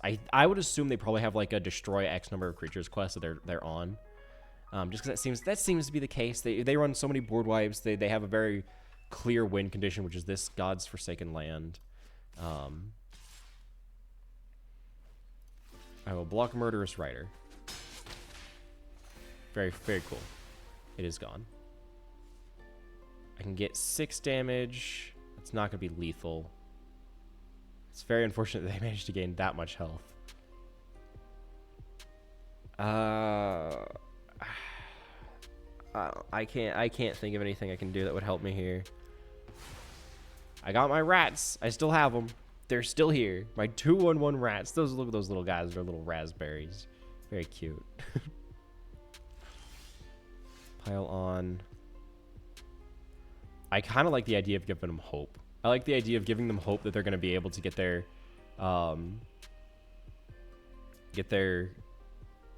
temple transformed. 1, 2, 3. So you know what? I'm just gonna be a little silly with it. Let's create a rat, and that's the turn, because they're gonna spend mana transforming their temple, and then because what? Whenever he attacks, he's not gonna be able to attack. He comes in tapped, so he's not even gonna do him any good yet. You should attack with Edgar. Why not? You should attack with him. You should attack with Edgar. If you attack with your vampire, I'm just going to kill it off because I don't like you having that consistent form of life gain. All right. Unless, I mean, they could have something that kills creatures that are dealt damage or whatever, but that's not usually what people do. There's no way. There's no way they're going to play like You're Already Dead or something like that. It's just not a good card. Choose an online card. Okay, he's gone. How about that? How about that? How about he's gone? I would like Lord Skitter's Butcher, please. Yes, please. I probably should have hit Edgar, seeing as how the bat thing was. Oh God, so why am I? Technically, it was already tapped, so I could have probably gotten more value out of not. But whatever, screw it. Ah, I should have attacked first. Oh well. Sacrifice a creature. I will sacrifice a rat. These are both not what I need. Oh hey, what do you know? I'm gonna give my rats Menace. Because I want to. Now, technically, they could transform it, and I believe they could transform it. No, it would come in tapped. It would come in tapped. I was gonna say, like, oh, they could probably transform it, and it wouldn't be tapped. Nope, its ability taps it. Rude. Do they get? I was really hoping they hit Edgar with that. I got rats still. That's the important thing. I still have rats. I still got them. I could end the Alkalots now if I could get it. I didn't. That's unfortunate. That is very unfortunate because now I'm gonna be facing damage from Alkalots. All right, go with everything I got just to whittle them down as much as I can. Because they're about to get 4 health from this. I'm about to take 8 damage. This dies. Oh wait, this one doesn't. This isn't the one that drains life. It just cares about discarding. I don't have anything to discard. So, I guess I gained the 4 life, and they drew a card, which is not as big of a deal as I thought it was going to be. Just really slows down my whole thing. Thing is, I'm running what is essentially aggro, right? Everything I do here cares about moving fast. I fall apart in the late game, which is what I've been forced into. Dear gods, that's not what I need.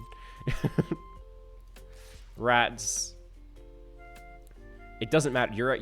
If you attack with Alkalots, you are at a +1 to your health every turn. You're just not rapidly healing like you're probably wanting to. Oh no. I get 4 rats out of it. That's cool. I'll take that. I'll take 4 rats. Oh wait, they get a bat out of that, don't they? Yeah. Well, I think it's over, guys. I think that the rats have fallen apart.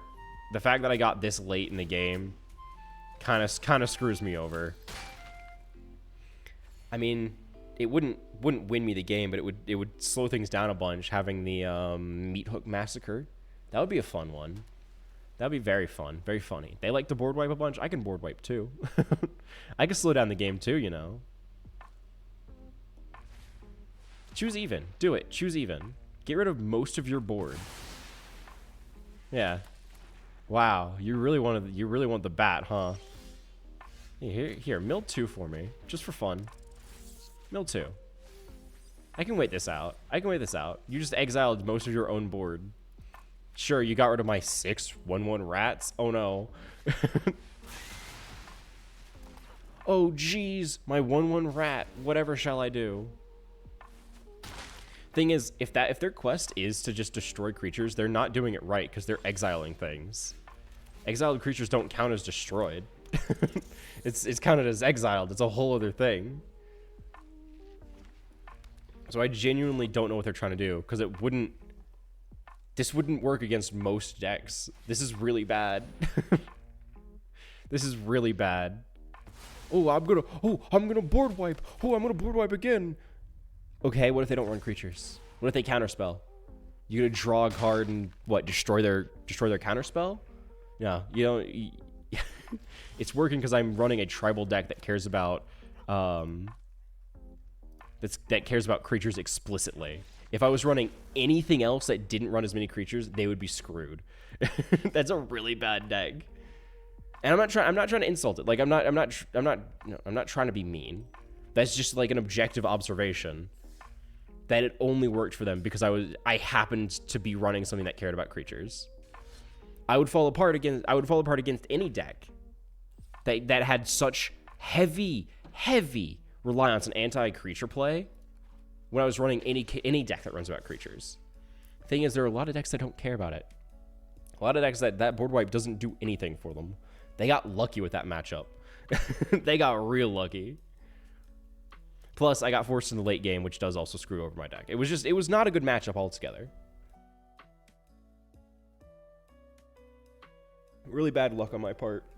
But I had him real close. I really needed that. If I had gotten a single other copy of Reckoner Raid, they would have been dead. Like turn 4. Like I swung into them hard. But now we're trying cats, right? We went from rats, we're going to cats. Okay, we got turn 1, no turn 2, but that's fine. We can work with turn 1. Give them a hello. We're gonna get Cleric class out just to keep them guessing. Because at the very least, this might make them unsure. Oh, hey, what do you know? That's also, oh, that's cute. That's very cute. I guess we're doing Lean Vanguard. I was hoping to get a turn 2, but a turn 1, a turn 2/1 is fine, I guess. I need a land. I need a land real bad. Come on. Oh, gods. No, it's fine. It's fine. I really need Kutzel to come out because they will absolutely care about casting spells on my turn. That's going to be their whole thing. I can tell. I can tell you right now, their whole thing is going to be casting spells on my turn. Maybe not their whole thing, but it's going to be a big thing. So I need to protect myself on my own turn. And I know they're not going to be able to stop me, which is great. There we go. That's what we like to see. I'm going to want white. Okay. Kutzel. What, you gonna counterspell it and make me get 2? They have to have like an opt or a consider in hand, right? That's the like, yeah. I was gonna say like there's no way they have an offer you can't refuse. That's just not a card people run. And I was right. And next turn, I go Feline Sovereign to buff all of my cats, so that they all are considered having. Oh. Well, there goes that plan.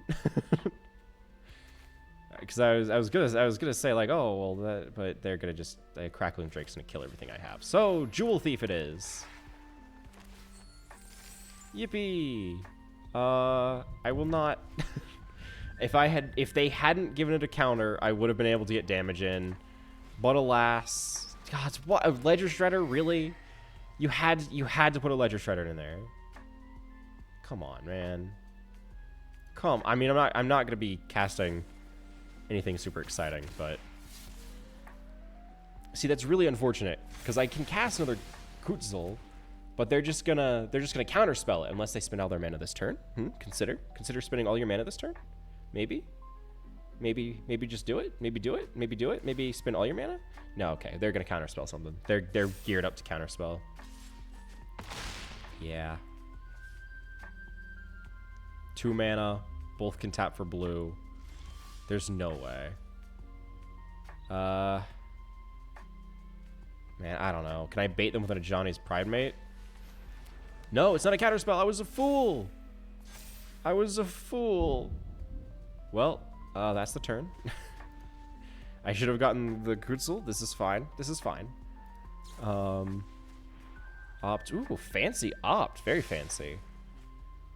Maybe, I mean, I'm going to take a lot of damage. I don't think I'm going to take lethal. I hope I don't take lethal. They're probably going to, no, not Lightning Axe. Torch the Tower. That makes sense too. I am gaining life through Lean and Vanguard. That does check out. I think they're trying to go for a blowout this turn. I think that's going to be their main strategy. They tapped specifically for blue. What do they...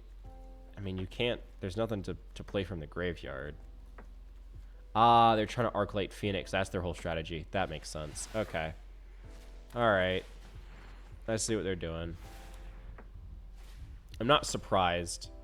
9, 12, 10, 13 plus the 3 from the Lightning Phoenix. 16, 17. So I'm not going to die this turn. It's just going to hurt a lot. I'm going to die this turn. Give him a yeehaw and get out of here. Or don't. Sure, I'll take the damage. Why not? I wanted that. I wanted to take the damage, actually. Great. I got Lightning Phoenix comboed. Yeah, that's great. Very, very fun. Very creative. Wow, Ledger Shredder into Lightning Phoenix. Very creative stuff. Very creative stuff.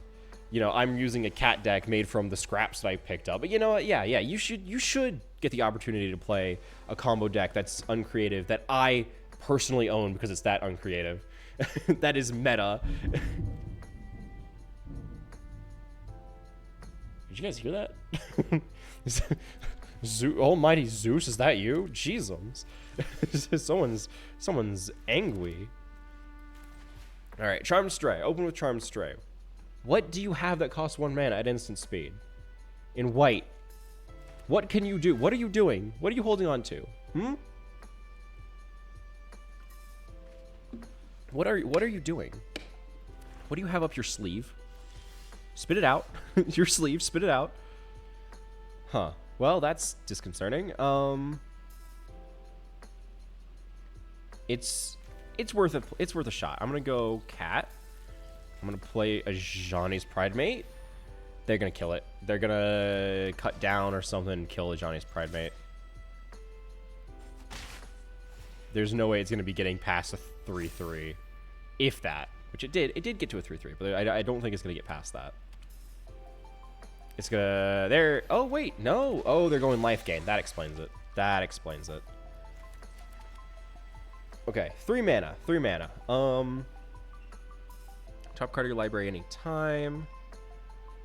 I want Kutzel. Just because that keeps it makes me feel more comfortable with my creatures, at least on my turns. I don't have to worry about instant speed creature removal. No, it's not a 1-drop. I was gonna say, like, oh, do they have the 1-drop life, the you gain 3 life, you draw a card, but it's not. It's 2 mana. So I don't know what. Okay, Book of 3 more life. So they are trying to gain life. I'm gonna get rid of that. Like yesterday, it's gone. Start target artifact. It's out of here. I'm not sticking around for that mess. Stinky. I'm gonna get more life whenever I happen to somehow get life at some point, maybe. Draw a card, because that's always fun. We like that. Ooh, that's gonna be fun. It's not super useful here, seeing as I don't counter spells, but there it is. There's a Revitalize. I knew they had one in there. Black, white. Ooh, for the Indulging Patrician trigger and the Silvermote Ghoul. Okay, okay. I see your vision. I see your vision. I'm gonna name Cat. And then I would like... I want to get Leonin War Leader. I want my War Leader in here. And swing with the Pridemate. If it deals damage, I draw cards. Because that's what I like to do. Oh, hey, what do you know? Hey, little guy. Oh. I mean, I can still hurt it. It's just, that's a lot. That's a lot.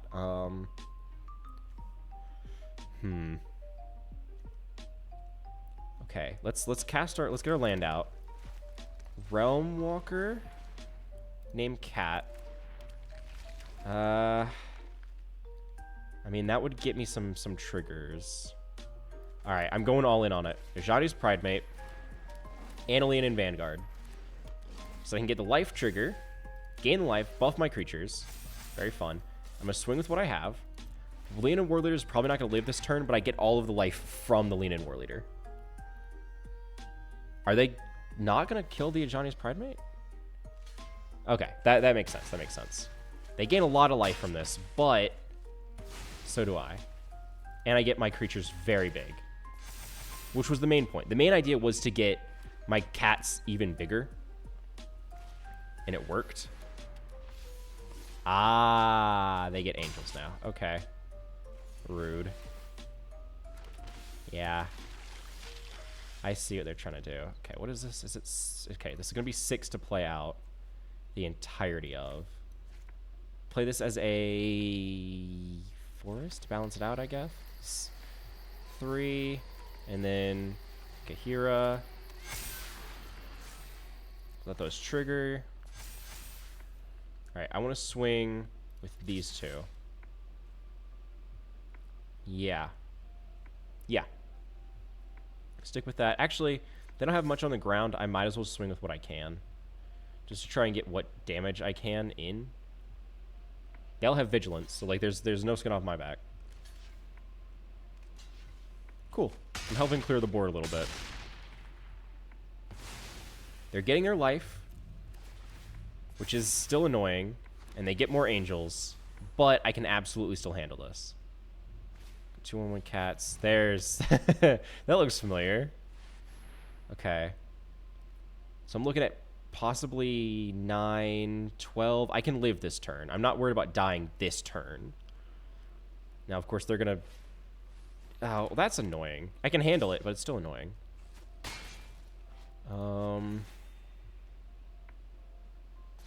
Let's see. Oh, hey, what do you know? That's a fun one. So this is 4. I want this. Because if any of my cats deal damage, now they will help clear out a big issue of mine. And you know what? Because if it mutates... Mutate on the creature. I don't think mutating counts as casting a creature. I think it just gives it the abilities. At least that's what I'm hoping for. Please don't count as casting. Over. It doesn't... Oh, I'm so smart. Okay, he's getting big, but I can handle that. I can handle that. Okay, swing with what we have. Once again. Some pretty spicy damage, and if either of these get through, which they won't, I would be able to destroy some of their enchantments. But I also gained a lot of life. I'm getting 12 life from that. I'm happy with that trade-off. They're gaining 9, but you know what? I don't need it. I'm okay with losing that, actually. Honestly, it seems like they need theirs more than I need mine. Since life gain is kind of a secondary thing for me, I'm not worried about losing it. Wow. This is a lot. this is a lot. I'm just gonna say it. Play a land for the turn. Let them get bigger. Okay, let's do it again. Swing with what we have, right? Just to gain as much health as possible. For fun. Them getting angels every turn is slowing me down, but I can absolutely handle it.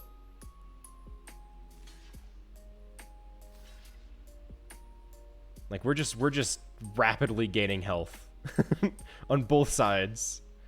Rapid life gain. They're putting all their eggs in one basket here. Lucky for them, I don't have many ways to kill off a creature. But they're putting all of their eggs in one basket. Yep, give me all those triggers. Those delicious, delicious triggers.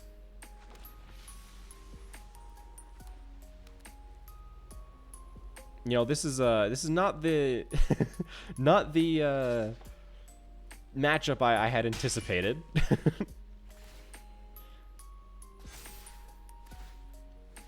Yep, they get to draw a card, which is actually a pretty good play on their part. They get another Valkyrie Harbinger. I don't know if I'm in trouble, but it's gonna be so annoying. Because they're already getting... Oh, God, so I don't need another land. And the top card is a land. Come on. You don't gotta do me like this. Alright, here's my attackers. I'm looking to gain 16 life and keep your angels in check. Because every time I attack like this, they need to sacrifice out an angel, meaning I think they're currently at a net loss of 1 angel per turn. So I am controlling the number of angels they're getting to the point where they're not going to be able to just sack with angels all the time. They're going to get another angel by the end of this turn. Then they can use their ghouls to block, which then negates that damage as well. But I can handle it. This is fine. Man, he's getting bigger. I don't like that he's getting bigger, but he... Oh, there goes the sack block. Oh, and he comes back. I remember that. Cat. Gods, I don't need another land. Give me my life. Give me my triggers. All right, here's some cats.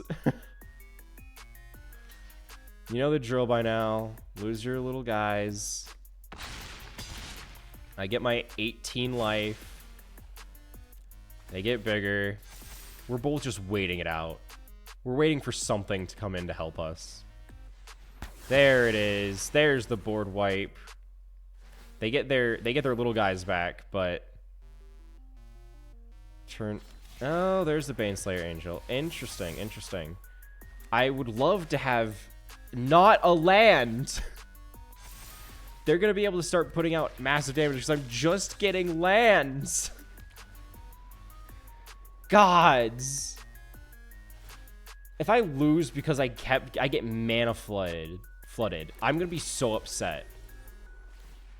Honestly, I might just leave because I don't think I honestly don't know if I want to wait out the time it takes for an 81 health, an 86 health, and a 73 health to die. This is just it's taking so long. Especially since even if I manage to kill off their things somehow, I'm still gonna have an absurd amount of health. They're gonna have an absurd amount of health. Like, there's no way. No, I'm not. No. It's just. Did we really both have to go life gain? No, I did not have much fun with that. It was just long and there was no progress until they board wiped. No, I didn't have a good one with that. What part of that would be fun? I'm sitting there waiting for the game to end, either by them slipping up or by me getting lucky. Like, that's it. That was all luck. We both had an absurd amount of health. Gods. No, I did not have a good match. Shut up.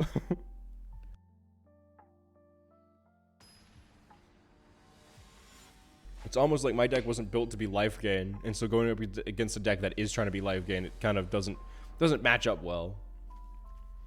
Oh boy, this can only go well. No turn 1 plays whatsoever, but birds. Yep. they're here. Oh, hey, a turn 1 play. I name Bird. I have a Raven. Bird. Oh, yeah, I'll keep that there. That's a good one. I like that one. Turn 2, we'll go Metallic Mimic. Yeah, we'll go Metallic Mimic, name Bird. Yeah. Metallic Mimic. I name Bird. Form of bird. Attack. Bird. Turn 3, Empyrean Eagle, who comes in as a 3/4. Very fun. What are they getting mana for? What are they building mana for? What are they doing that needs mana? What's happening? Here, have birds. One of them is definitely a bird. Don't look into it too hard. They're at 4 mana. They're at 5 mana. Target non-land permanent. I'm guessing either Metallic Mimic or the bird. Bird. Interesting. Interesting. I still get my birds still come in as +1/+1. But you know what? Oh, oopsie. I will. I'll swing for 3, and I will draw 2. Oh, very fun. Here, I get to turn something of theirs into a bird. That's exciting. Ooh, they gonna fish a Shockland? They are. That checks out. Are they really going for a Yorion play here? I think they are. Maybe. They're not gonna be able to get. Yeah, they're gonna try well, that would trigger. So I don't actually know. Like, they don't have anything worthwhile for the Yorion trigger to hit. Turn target non-land permanent you don't control to its owner's hand. I mean, Foretell for 2. You know what? Yeah, I'm going to foretell for 2. And I'm going to swing with all I got.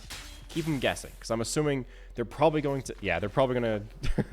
they're probably going to guess I have, like, a... You saw it coming. But in fact, it is a Raven form. I did not actually have a good card there. Raven form was not going to do me much good. Oh, boy. Tickets I'm not going to use. Yippee. All right, so the birds managed to somehow win, but I hesitate to say it was because it was a good deck. I think it was just because they decided it wasn't worth the effort and they decided to leave. I don't think the birds earned that one. Let's try it again. I think the birds still got it in them. Wow, 1 land. No thanks. 2 lands and 1 bird. 1 bird. Oh no. All right, get rid of Raven form. We're so ready for this, guys. I win! Yeah! Let's go! You know what? I'm glad I managed to intimidate him with my sheer bird knowledge. Great. I'm gonna swap over to dogs. Just maybe the birds are just really intimidating. Maybe the dogs are gonna give people more confidence in their odds, you know. Since the dogs are so silly. Silly little dogs. So what does that make it? Rats lost. Cats. Cats won 1, I think. Birds won once, that's 2. We're at 2. 2 out of the 15, I think. Something like that. I forgot to keep track, so we're going at 2. We're starting at 2 here. Huh. I'll keep it. It's not great. I really wish I could have gotten a turn 1 out of this, but turn 2 works, I guess. I'm thinking, do I open with a pack leader? Depends. It depends on the colors they're running. If they're running black or red, I'll keep the pack leader on board. Just because I don't want to risk losing them right out the gate. If they're running green or white or blue, I'm much more confident because the blue, the worst it's going to do is counterspell it. And I have Cavern of Souls to protect against that. So I'm not too worried about getting counterspelled at all. Just I was gonna say, like, I don't know how I was gonna follow it up, but I'm not worried about getting counterspelled. Cavern of Souls, I named dog, I play pack leader. Can't counterspell it. You can consider or opt, which is probably what you're gonna do, but you can't counterspell it, which is the important thing. Truly the most important thing here is they're not letting them counterspell my dogs. My boys. Not that they would what? Censor, I think? No, censors are 2-drop. Censor or offer you can't refuse. Flash, are they going spirits? Maybe? Perhaps spirits? It's my best guess. Spirits, maybe bouncing things around. Bolt Hound, you can't counterspell it. Not allowing it. Prohibited. And I attack, and they can't take damage either. I guess they could send Pack Leader back to my hand. Because he's not protected from anything. He just can't be hurt. No. Good try though. Good try. I'm gonna go for it. Yeah, Cavern of Souls protects against that. That's specifically what I'm prepared to protect against. Is people like you trying to counterspell my dogs. I won't allow it. I won't allow it. I'm not here for it. You could try to do things after they're on the field, but while I'm getting there, you're not allowed to touch them. My special boys. My special boys. And I will absolutely play another pack leader. I will Ooh. I'll do this for Spirited Companion.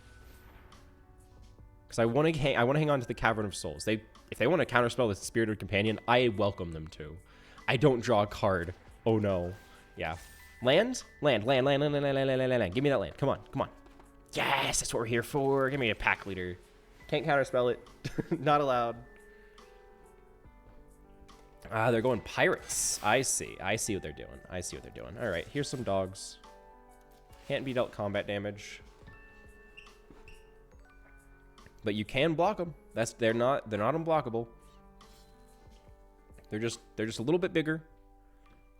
And they can't take damage. That's it. That's the whole strategy. The fact that I have all three of my 4 pack leaders is wild. that is wild. Are they gonna? No, blue doesn't have a whole lot in store for board wipes. I was gonna say like, oh, they're probably gonna try and board wipe, but blue doesn't really do that. They can board tap, and they can send things back to my hand, but it's not a board wipe. It's more of like a slowdown. I wouldn't. Okay, good. I was like, I don't want to be that guy, but you really shouldn't do that. Selfless Savior. Ah, no more counter spells. Cool. I can freely cast with less worry. Yeah. The fact that I got 3 pack leaders is wild. That is an insane draw rate for pack leader. The dogs generally run better. As much dogs and rats are my strongest 2, but like then again those are the 2 that I actually want to own. They're my strongest 2. So I'm not super surprised that the dogs actually managed to rush out something relatively quick. And again, my opponent wasn't really running anything too big. It was 1/1 pirates was all their creatures, so it's hard to say. We're gonna run rats again after a small little break. We're just gonna take a quick little break. I gotta run to the little cultist's room. So I figured this is a decent time for break. You know, we're about halfway through the stream, and that's usually when I like to have these, so it perfectly times out. What can I say? I just plan these things so well. So we will be right back after a short little intermission. Make sure to stick around. We'll be right back.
Welcome back, my cultists. Hello, everybody. Hopefully you were able to take this time and get everything you needed to get done.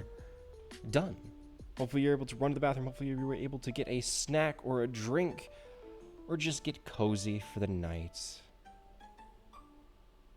So, why don't we give those rats another shot, right? The last time we ran into the rats, it was a rough matchup, right? They were running so many board wipe after board. The majority of their deck was board wipes. And that is not an exaggeration. The majority of their deck was all board wipes. So maybe we'll have an actual pairing with somebody normal who plays the game like it's meant to be played. Not actually a problem, of course. It's just like, that was absurd. Of all the matchups I could have possibly gotten. All right, this one already seems like it's going to be a little bit more fitting. I say. Okay, this is actually not a bad startup. Typhoid rats, into pack rat, into Lord Skitter. I just need to clear out my hand. Desperately. Like, desperately. Because they're going to start discarding my things. I think Lord Skitter is going to be the first to go. Give him a thanks. They're going to make me discard Lord Skitter. No, another Waste Knot. And then a Duress? Fatal Push. Interesting, interesting. I mean, that makes sense. That makes sense. Ah. That's tragic. I was really hoping to get Karumanix, but there's a good chance they're going to make me discard him. And even if I do get him out, I'm going to probably end up discarding the rats I pull from him, so I don't think I'm gonna get to keep Karumanix out. Yep, there it is. I'll lose these two, just because then I have a chance of maybe... They get a lot of mana from it, but they don't have a whole lot to cast.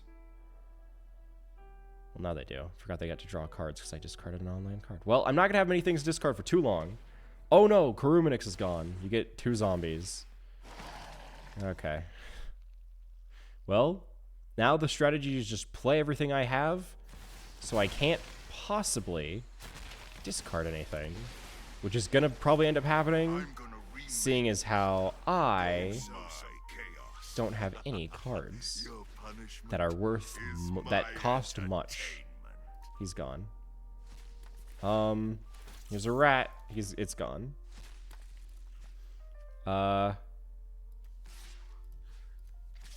And then, you know, I'll swing. Here's the strategy. I swing 1. I swing 3. Because they're going to have to lose both of those to make that work. I'll swing 1 at him. They could probably space this out to make it work, but I'm not confident this is going to turn out well for me anyway. So... Oh, hello, hello. Welcome, welcome.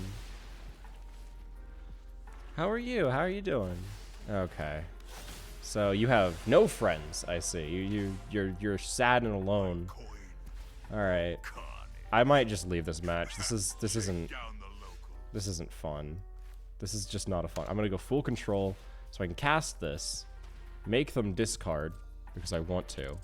Or not discard, make them mill. Sorry, I make them mill.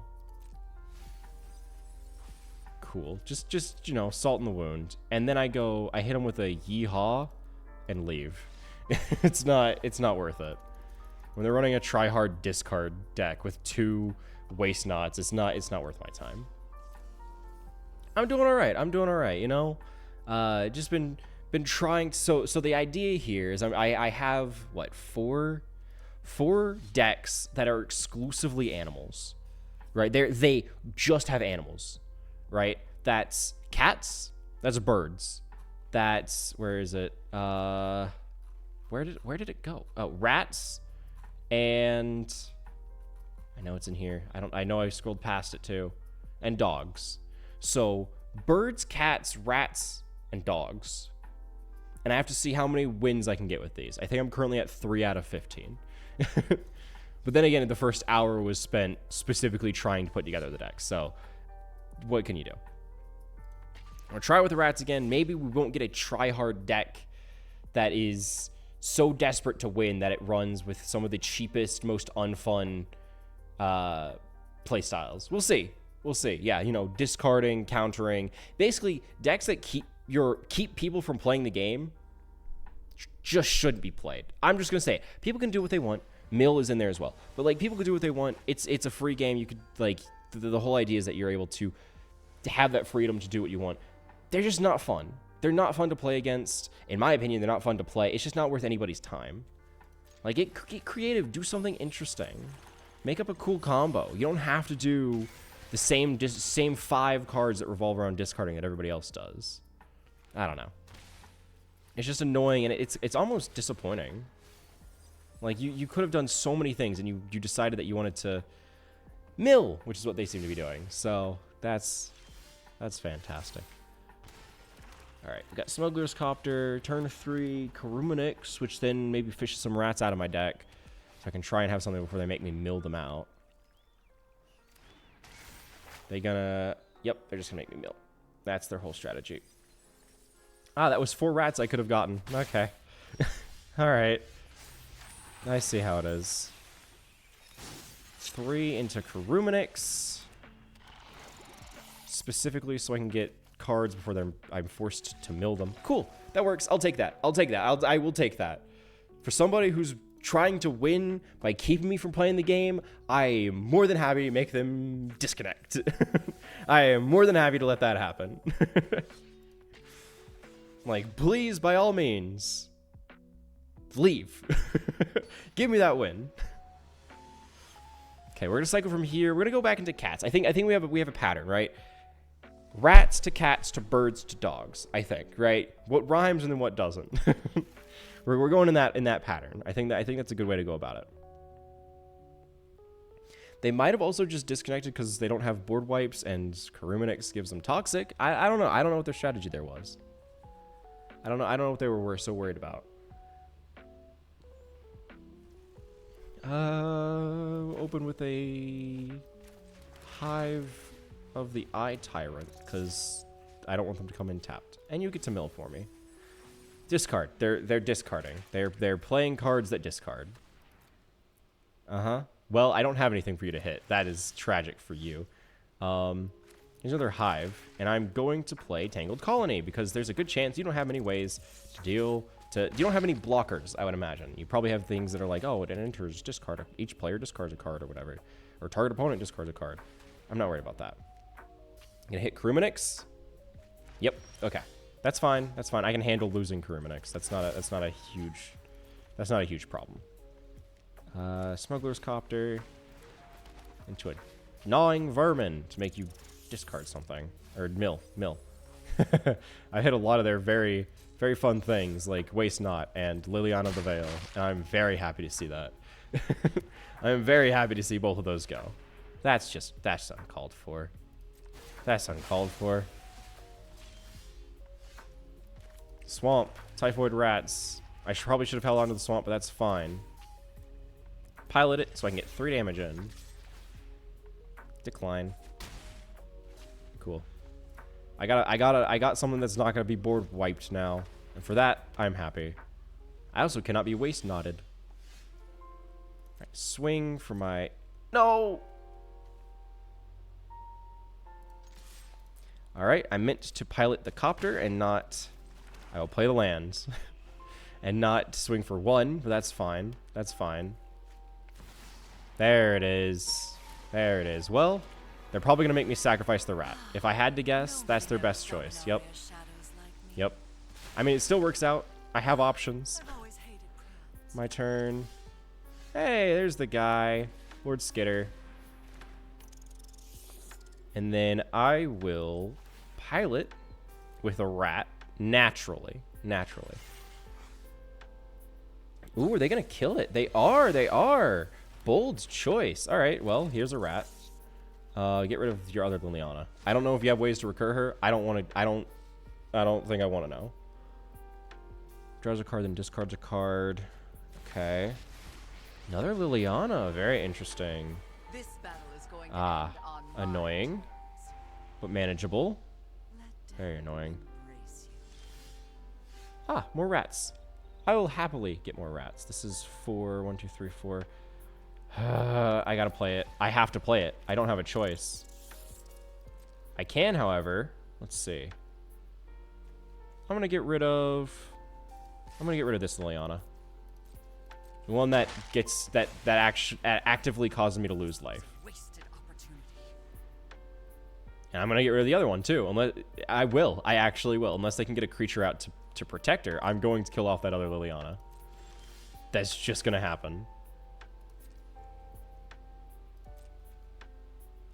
Swing one, swing one. You know, split it up. I'm hoping... No, they don't. They don't. Okay, that works. I'm hoping they try and... Not interested in dying today. they try and cast a creature. I don't know what I'm really hoping for here. Yeah, that checks out. That checks out. I don't need it right now. I'll take a land, sure. Because all I really need the Hive of the Eye Tyrant for is just as a backup. There it is. Okay. Ooh, I will let them draw a card. I don't want to, but I'll allow it. They can draw an extra one. I'd rather they get an extra card than they get a zombie. Because currently they have nothing to protect themselves with. I like to keep it that way. I'm hoping they duress. Wow. Okay. Alright, I'll lose my 2... I'll lose my 1 rat, sure. Okay, I think I'm good. I think I'm good.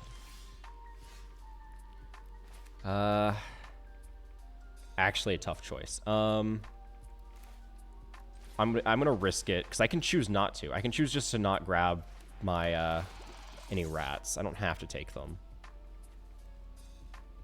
Yeah, I'm just gonna decline. Play the pack rat, just because I need to keep my hand as empty as possible. Smart choice. Doesn't really matter though, because I can still get poison counters in here, and that's what I'm here for. That's what I'm here for, baby. There it is. Draws a card, discards a card. They get a zombie off of that, which is so annoying. It's manageable because it's once per turn. Oh, it's twice per turn now. Okay. That's good. I don't need that. I don't need that. And it kind of screws them over because they get an extra card, but there's no way they can get any use out of that. There's just no way. Turn it into a creature. Swing with these two. Let's see. Let's get rid of Invoke Despair. I just don't like it. It's personal. They're going to take 3, guaranteed. And they get no poison counters, because I forgot Hive of the Eye Tyrant is not a rat, and rats specifically get toxic, not creatures. Oopsie. There it is. There it is. Oh no. What, you gonna name Karumanix? Is that your target? Yeah, it's gonna be your target. Fine by me. I don't have many opportunities to use Karumanix simply because you will make me discard everything I get from him. So it's not even worth me playing him. The best he gets me is the opportunity to get poison counters in, which also not a huge thing. Simply, oh, you have no friends. You will die alone. That's a promise. That is a promise. You will die alone. I will make sure of it. Wow. Oh, wow, a Shieldred. Very fun. Hive. Please don't Fatal Push my Hive. This is all I have. What did I say? What is the one thing I asked you not to do? You just had to put a shield. Come on, man. You had to? You have other options, you know. You have other options. You don't have to play a Shieldred. It's black. It doesn't mean you have to put a Shieldred in there. That's not mandatory. There are so many cards you could put in there. It doesn't have to be a Shieldred. Get a life. Do something interesting. Gods. That's so boring. It's so boring. Because it shuts down an entire route unless I can kill it, which I can't. Gods. I have maybe two other cards that do creature removal in here. That is so... It's... Like... It's not format breaking, which is why I know it's not gonna get... It's not gonna get banned. Because it doesn't break the format, and there are ways to get around it. But it's just... In my opinion, it stifles creativity. It becomes a card that's so mandatory in any black deck that any black deck that doesn't have it gets screwed over. If you don't have a Shieldred in your black deck, you're at a disadvantage because every other one is going to have it. And that's what I don't like about it. It's that in order to keep up, you have to put it in there, which then stifles the entire creativity of it. And that's what's annoying. That's what I don't enjoy about it. Because, like, I run rats. I want to stick to rats. I don't want to put a Shieldred in there because Shieldred isn't a rat. Lo and behold, I have to put a Shieldred in there because everybody else that runs black has a Shieldred. Like, I don't know, man. It's just, it's not fun. That's the only way I can simplify it. I'm gonna end this myself. Yeehaw, bye. I refuse. I just refuse. It's not worth my time. Like, come on, man. Come on. You had to put a Shieldred in there. You couldn't have done anything else. It had to be a Shieldred. Look, I get it. Your mother didn't love you as a child. But you don't have to take that out on me. That's projection. I'm not your mother. That's just unnecessary. It's unnecessary. Man, I can't say that I'm surprised when somebody runs in, what was it, the Invoke whatever, the one that just deals damage unless they can sacrifice an artifact, an enchantment, and a creature. I can't say I'm shocked. It's still pathetic. It's still just pathetic. I will name Cat because I want to. And I will play a cat. Are they running... Is it Pirates? Or... Yeah, I'm guessing is it Pirates. I'll take the one. You get your raid trigger. That's what you're going for, right? No. It's a wizard. What? What are they doing? What is their strategy? I am confused and somewhat concerned. Somewhat. Not entirely. Just a little bit. So I'm not entirely familiar with what they're doing. Because they're not going mercenaries. It's not wizards. Oh, that's fine. What's their... Because they're also not dealing a lot of damage. Huh.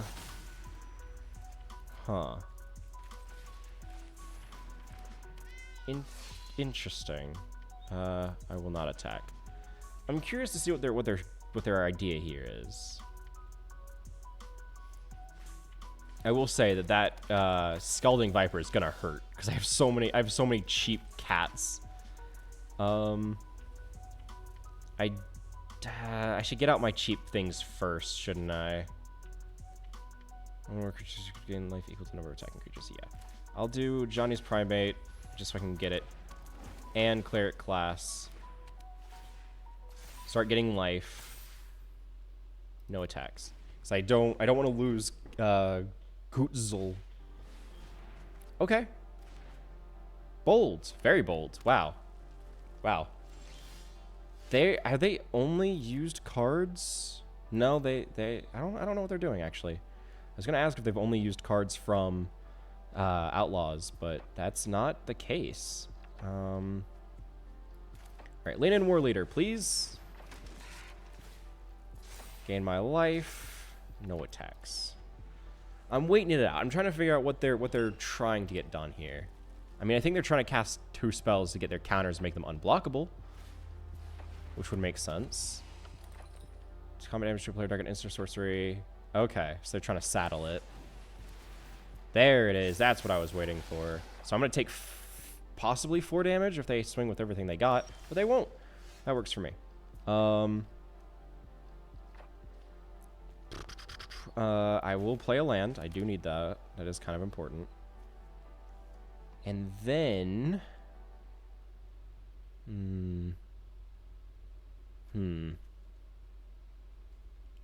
I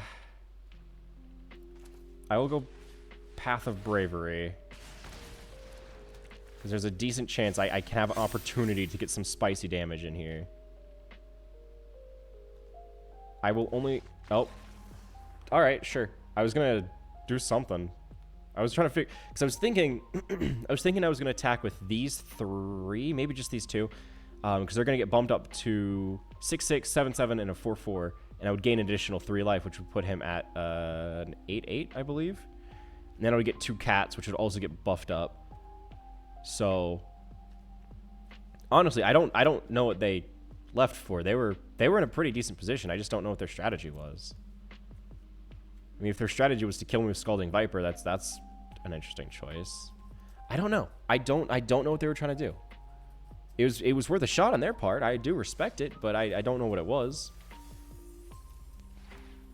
We are a third of the way through our wins, so that's a good start.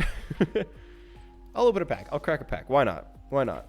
Get my extra rare wild card. So when Bloom Burrows release, I have so many wild cards to waste on stupid themes that are not going to be worth it. Ah, yes, of course. Bruce Darl, who gives Oxen double strike, and lets me exile things, and if they're lands, they happen to become cows, which I love. I think that's very funny. Being able to exile the top and get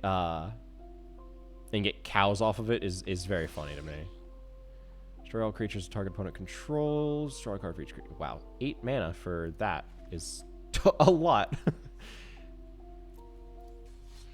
All right, I guess we move to birds now. Birds, and then dogs, I think. Rats, cats, birds, dogs. Yes, that's the rotation. So far, I think the cats have the best real win rate. Technically, birds have... I want to say the birds have the highest win rate, but that's just because people seem to leave as soon as I start actually casting out birds. I did also get 1 win with the rats, right? So I think we are at 5. 5 total. Oh, we got options here. I can work with this. It's not great, but I can work with this. Turn 1, Raptor. Turn 2, Sovereign. Depending on what they seem to be doing. If I feel like I need to have the counterspell on board, I can hold for Lofty Denial. I just don't want to. I don't want to need to, you know. Red, green, aggro or werewolf? Ah, yes. I see what they're doing now. All right. Well, if that's the case, I will hold on to that counterspell. I will name Bird. Sorcery, instant. I will pass the turn. Because I think they're trying to fish for Bard class. And I need to counterspell that Bard class so they don't get their Bard class. Celestus. Interesting. You know what? I will not allow it. You don't get to do anything this turn. Get denied. Plus, it makes me seem like a little bit less of a threat if I have 1 fewer counterspell in hand, so I can take that. Oh boy. I need 4 mana, not this. I will attack. I will pass the turn. Get this on board because I need to be ready to counterspell. Because I feel very confident. You know what? Oh, no, I'm not going to allow it. I'm not going to allow it. You're trying to get your Bard class. So you can get your Mirror Box. Not even a combo. Just your Mirror Box annoyances. I know for a fact they were baiting out my counterspells. Like, irrefutably, they were baiting out the counterspells, and it worked. I really don't want to deal with those. Okay.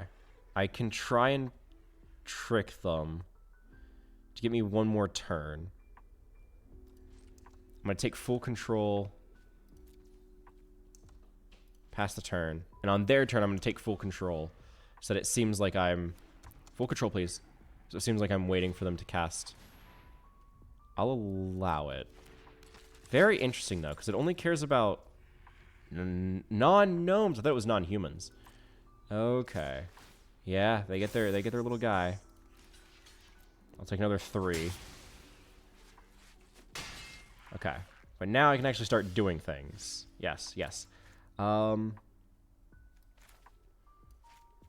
will do this as white. Just to be safe. Winged words. Oh, that's unfortunate. Because I really want a Raven form that Pakal.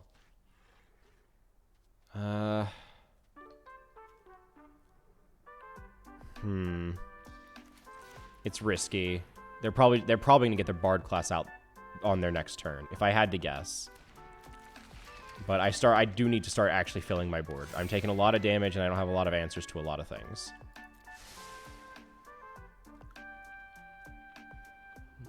No, I'm willing to lose the Battlefield Raptor. Bard class, and then they buff it up to level 2 so they can start doing Bard class shenanigans. Savant, interesting. Very interesting. Okay, that's what they're doing. Okay. All right, I see how it is. I'll block the 2, I guess. I'll take 6. Is it inches the battlefield or attacks? Okay, that's just gonna kill off everything I have. That's gonna kill everything I have. She's a bird now. Because that's all I have. That's all I can do.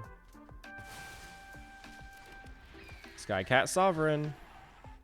Because it's a 3/3, I guess. That's here now. No attacks.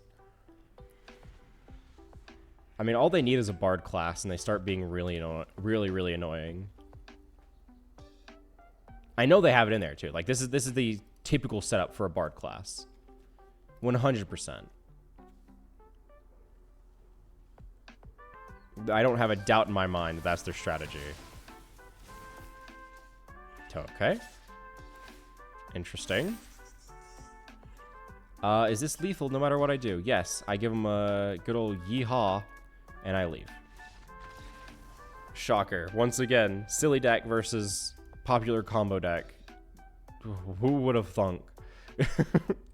Who would have thunk? Somebody that spends the majority, every single wild card they own, building a deck to specifically combo in unranked casual matches versus a deck that used the scraps of past cards and opened packs to somehow cobble together a deck with just birds. Wild. You know what? Sure. I'll turn to draw 2. That's what this is going to do for me. This hand's going to take me to the moon. I'm telling you. This is where it's going to be. You know what? Yeah, I'll keep the Skycat Sovereign because that's like the only thing I have that gets actually big. That's the only creature in here that gets not even worrying. That can be a problem for somebody. Possibly. In theory. And I will attack for 1, so I can take 2 next turn. I think they're going to go for maybe Skeleton Tribal. Like 1 black. You don't... Skeleton Tribal or like graveyard shenanigans. Like returning things from the graveyard. Yep, there's a Clawing Torment. Interesting. Not what I expected to see. Manageable, but not what I expected to see. Winged Words! Oh, hey, another bird. What do you know? Here's a bird. Oh, yeah, I'll keep that one. You know, I want to have some options here. Now, see, the thing is, I can't lose 2 birds, because if I do, my Sovereign dies. And I kind of like my Sovereign. I'll be honest, I do kind of like it. I think next turn I Winged Words and hope to draw a land so I can then play another Skycat Sovereign. That's the thought. That's the strat, right? Pray that with my extra 2 cards, I get a single land from amongst them. Oh. Don't do it. Don't do it. That's just rude. You could have really buffed your creature there. That would have been cool. You know, you would have had friends. I promise. I assure you that. Yeah. For sure. Okay. Winged Words. Get me a land. Neither of those. Okay. I will swing 2 damage. And then they will kill probably the Silver Raven because that kills the Skycat Sovereign as well. That's the best play.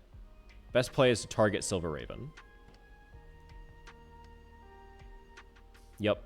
And then it kills the Skycat Sovereign, so then I have no creatures and they can attack without worry for like 2 turns. Okay, and I need to figure out what I'm going to do because I don't have... I need another land is what I need. Another land, and then I can maybe Gust of Wind the Cult Conscript to slow it down. Yeah,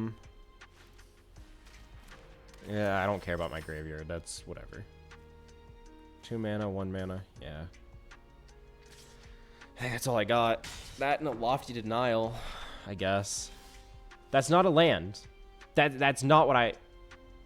That's not what I need. That's not what I need. Okay. It's fine. I'm taking 5 damage minimum. But that's fine. I didn't need another land to play another card. I like having 3. I like being locked down with only 3. Yeah, that's bad. I think I'm done. I think I'm dead. I don't think there's anything I can do. I don't even know what they're doing. I'll be honest. They're not making much sense. They don't stick to a single strategy. Like counters and artifacts, but also enchantments. And I don't know. I don't know what they're trying to do. Ah, that's not a land. It's just not. It's just not a land. Gods. I can kill one of their things. 2, 3, 4, 5, 6 with the bird. All right, he's a bird now. Take this. Ka-chow. You're just gonna sacrifice him?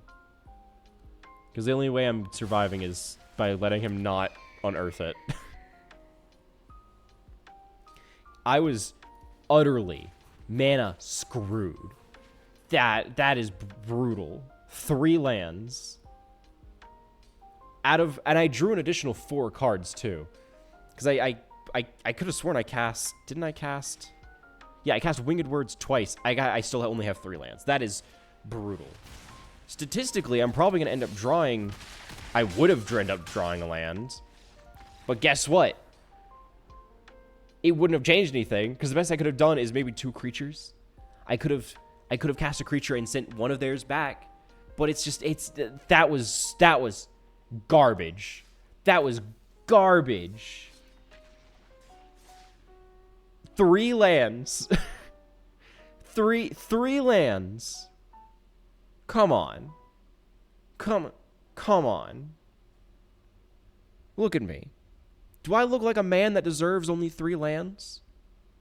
Look at me. I'm so cute. I'm so cute. I deserve more than 3.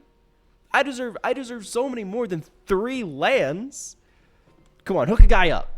Hook a guy up. Come on, I know you can help me out here. Look. I know you can help me. I know you can help me. Give me more lands than 3, please. That would be fantastic. You know, I'd help you out if you do that. Also, this mess, this is bad. This is real bad. No. That's not much better. That's really not much better. I should have played Sea Chrome Coast. Oh well. Bird. Hey, it's a bird. No. Come on, give me something to work with here. Okay. Sea Chrome Coast. Favorable winds. So my bird is a little bit bigger. And then I play Cavern of Souls. And I play Empyrean Eagle. And I have a slightly bigger bird. My bird is dead. There goes that one. That's fine. That's fine. I name bird. And I play a bird. How about that, huh? Bet you haven't seen this one before. It's a slightly bigger bird than the last one. Yeah. Pretty intimidating stuff. I know. That's a new one. What is equal to number of creatures? Ah, they add another creature. Okay, I see their plan. I will Hidden Gate Pathway, investigate, or clue. You know, sacrifice the clue. Skycat Sovereign. Oh, it's a 4/4. Oh, I guess it is. 1 plus the 1 plus the 1 plus the 1. Yeah, okay, I see it. 1 plus the 1 plus the extra 1. That's 3. Plus the extra 1 is 4. Yeah, cool. Ah, that's not good. That's actually really bad. That's... Okay. Well, I don't have any response to that either. Okay, that's fine. Here's a bird. And then here's a bird cat. Cat bird. For funsies. They're going to gain 4 life. I can output 7. If I don't block, I'm taking a good bit of damage, but I might be able to kill them next turn. Unless they can do something to board wipe or kill off my biggest creature. That's annoying. I can still manage it. I can still manage it. What am I looking at? That's 2. 2, so that's 4, 5, 6. I'm looking at 11 damage. They're gaining 4. They're put at 10. I can win. I will not block. They have options. Indestructible. Yeah. I have a chance. I have a chance. Yeah, give them a good game. Be a good sport about it. Pray that this works. Are they gonna have a response? No. Okay. Okay. I was kind of worried that they were gonna do something there. I was kind of worried. I'll be honest. I was a little bit worried they were gonna do something there because they paused. I think it was just because the king had a trigger that could protect their things, but it's not gonna do them any good there, so they just didn't. That's 6 wins, I believe. So we're getting there. Last up on this rotation, we've got dogs. Then we rotate back up to rats. Dogs and then back to rats. Good stuff. Good stuff.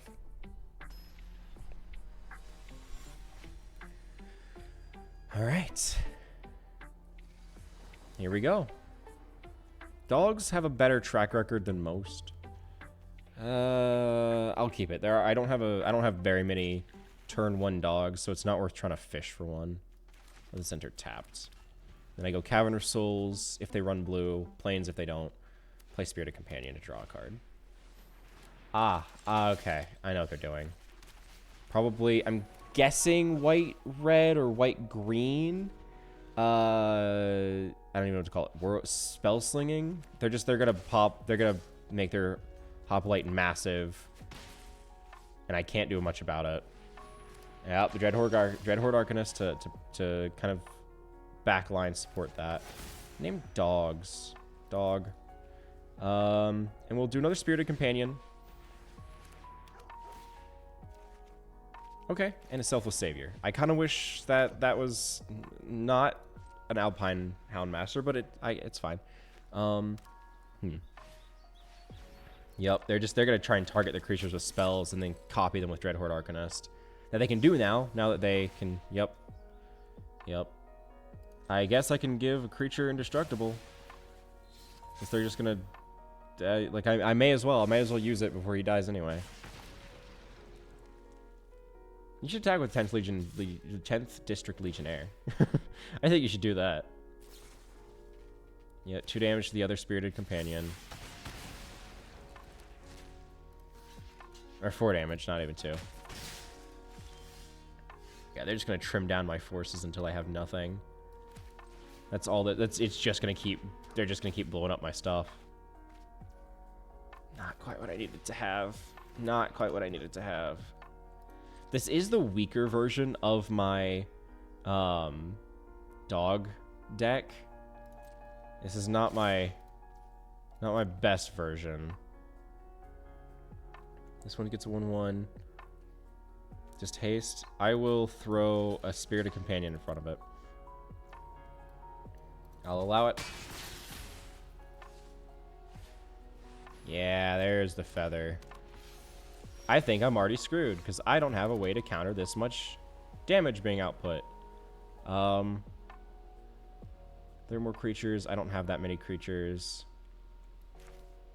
I can get an Alpine Watchdog, and I can rally the ranks, make them slightly bigger, but I can't make them big enough to match a 3. I can't get them to 3. Not fast enough. Especially since with Feather out now, they can just bounce their quick little spells constantly.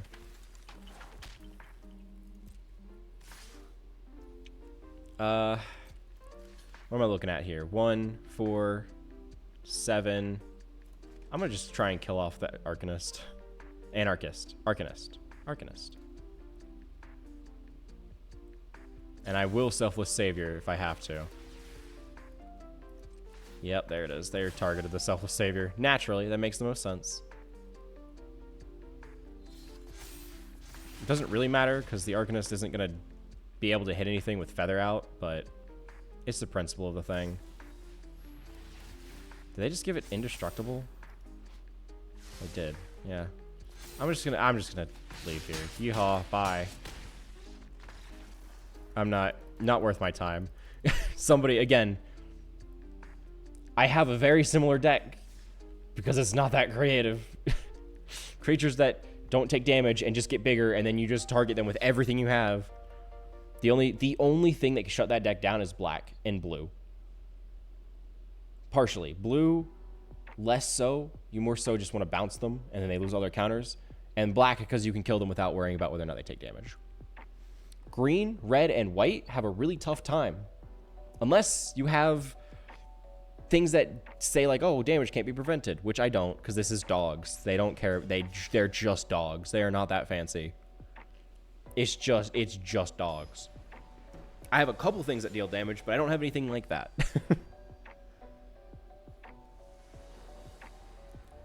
All right. Maybe what here? What's happening? What is this? What are you doing? What's your strategy?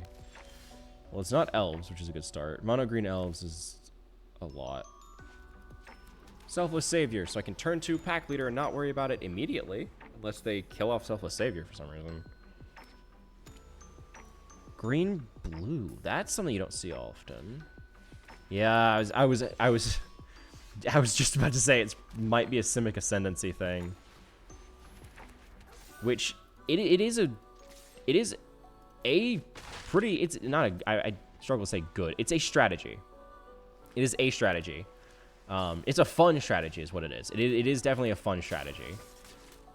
Is that whenever another non-human? Yeah. Okay. So I need to start getting on this.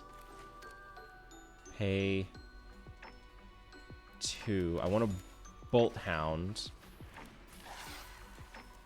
So I can do this and get his... I need to be, like, on top of it before they can get their Simic Ascendancy triggers. And before Wildborn Preserver can start getting them counters. To then get the Simic Ascendancy triggers, of course.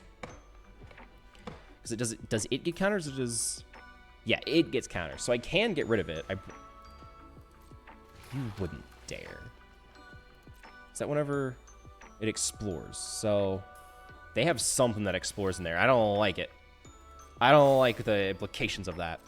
They might be going Explore into Simic Ascendancy rather than traditional 1/1 counters, which I guess works. Interesting choice. It's just not what I would have chosen for that. It's not what I have chosen. I did make a Simic Ascendancy deck, actually. I named Dog. I play a dog.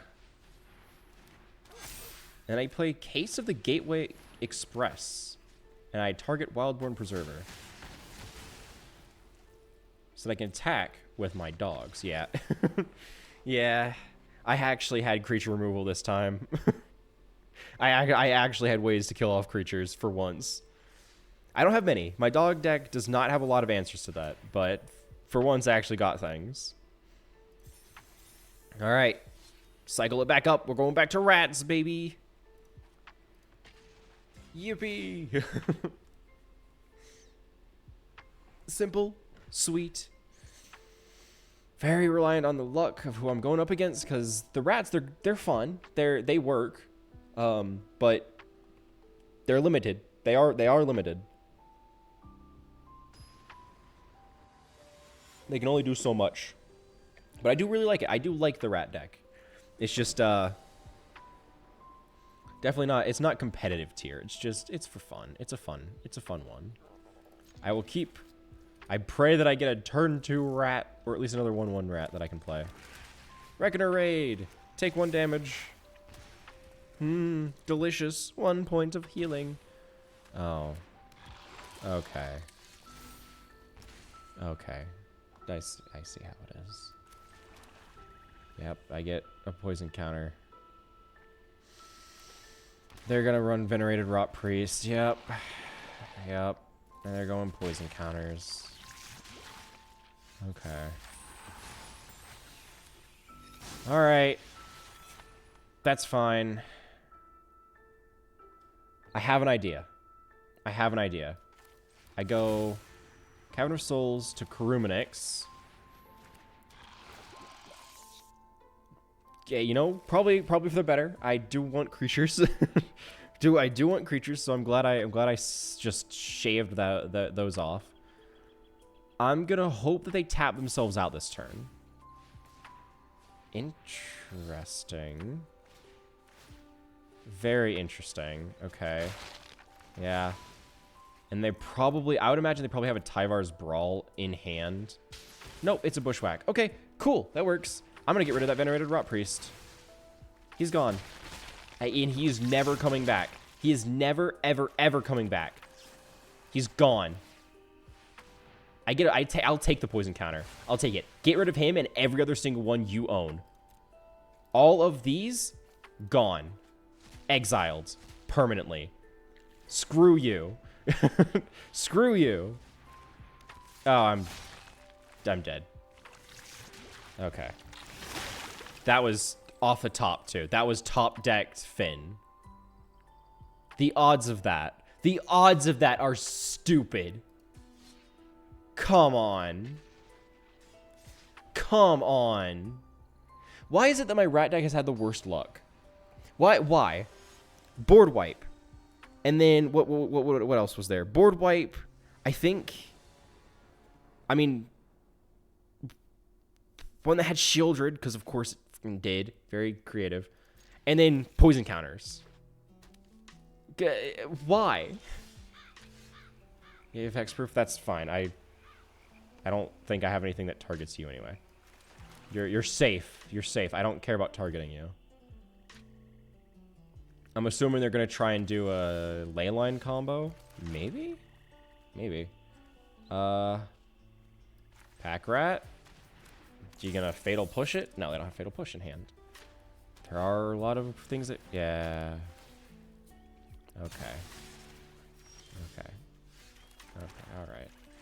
Well, here's Lord Skitter, so I have rats to sacrifice. Try and preserve something.